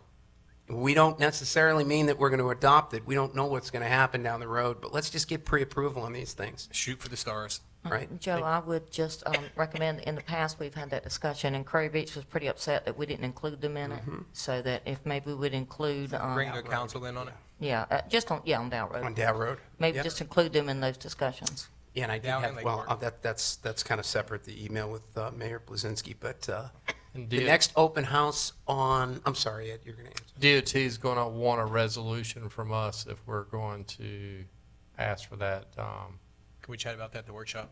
Yeah. For the three separate discrete resolutions for 3 roads, or? Probably so. They're probably Okay. going to want to see those. Just to That's place just the- 3 signatures, that's all it is. Of course, lately, the Down Road is backed up so far. That's pretty, speed is deterred because it just stopped. That's coming off, but going in. It's Yeah, coming maybe- in, it's not. Maybe that's a DOT request to adjust the timing during certain seasons for the lights. When we issue golf carts passes, maybe there's an instruction or a handout there that says, for instance, stay off Dow Road, or something like that, because it's not intuitive to some people. Sun Fun Rentals has that specifically inside the cabin of the golf cart, and it probably wouldn't hurt, because I see golf carts on Dow Road. I think it is in the instructions that they're given if they read it. It's in the contract for Sun Fun Rentals, it's in our Sun information. Fun, yeah. It's Okay. in all that. Okay. But then you Or to your invariably point, Joe, see maybe somebody we on could the talk to side. staff about emphasizing that verbally. Maybe, yeah, and maybe that was just something somebody brought up to me, and I feel like saw- Joe Dan tonight. Maybe I on saw the a back of golf that. cart going over Snowscap Bridge going north. Fortunately, I saw the police officer following him. Not a high-speed Los Angeles style chase. It was No. about By 22 the time miles they an hit- hour, That's right. And they hauled. about the speed of a lowrider. Joe, a possible idea on the golf cart sticker is when we give the sticker, what's the difference in the cost that when you put that sticker on, if print on this side says, stay off Dow? It's a small fee that we can accrue, that worst case scenario, you can always say, it says right there on that sticker, stay off of Dow. Well, you can always do what they do at Beau Rivage. If your cart gets off in the wrong place, it just stops. And maybe we don't have to do this when we get DOT to bring it down to 25 miles an hour, but until such time, That's right, yeah. all right. Tom, you get to add those on there. And three things that I can wrap up quickly. The next open house for the Clarendon MUP, we'll advertise that. And will that have a rendering so that residents can see what it's proposed to look like? And if it does include a crossing from one side of the right-of-way to the other, what would be the cost or implications of having it run on either the south or the north side? Maybe there's some utility. There's a lot of utility poles on the south side. Okay. That's why they were proposing to go to the north side. But straight up, because right now Well, it it's goes like at Wednesday, an then it comes intersection, back it goes in, which I don't know, somewhat defeats. So maybe we Right, could run it's- that by Jerry, because I know we talked about that at Yes, Bike it Ped, is. and he had some idea what the re-engineering would cost. Right. Okay. Two last, the boardwalk kiosks. I know we've been in text and email communication, Ed, on that. One side the town will own, and the other side Chamber will, correct, for the little map-like Right. deal that you see in the mall? Okay. Advertising the businesses will be the change. And they'll eventually get that the end of the season. Please kindly request maybe a little bit of acceleration and action. And lastly, I brought it up earlier, updates on the Joseph Ryder Lewis Park, the bridge, the RFP approval, and then commencement to construct and complete, based on the inputs we got last week. And that's all I have. Anything else, council? Don't know anything. I have one last one. Good. From what I remember properly, some of the issues that DOT had with doing things were the fact that we didn't have sufficient sidewalks in places. That's right. So maybe something we should, I think, recommend that we start conversation, and if we need to, maybe we take that out of our own pocket. Is that if we can start putting sidewalks somewhere, that's the first step to having them say, cool, sidewalks are there. What can we do to implement lights and things of that nature going forward? And if it's something that we need to do, I'm pretty sure a good portion of our residents will back us up on that. And maybe even the Powell bill, I know a lot of that goes towards paving projects, which you laid out today, Ed. Is there generally anything left? I know there isn't, but in terms of priority of effort, with that give or take $200,000 we get from the state, and I'm leaning 186,000. 180, give or take 200. It depends on what projects we're looking at, so we could allocate some money for those different types of things if you wanted to. Really quick, you brought up the Powell bill. At the conference I was at last, they said that this upcoming year, they're going to increase the Powell bill by 10%. The year after that, it's going to be another 10%, because they're very big on sidewalks, because they see that's where the growth is. After that second year, they're looking into readjusting completely what most municipalities and counties get. So it's one of those things, that number could increase drastically in the next 3 years. But we're guaranteed 10% and another 10% the year after.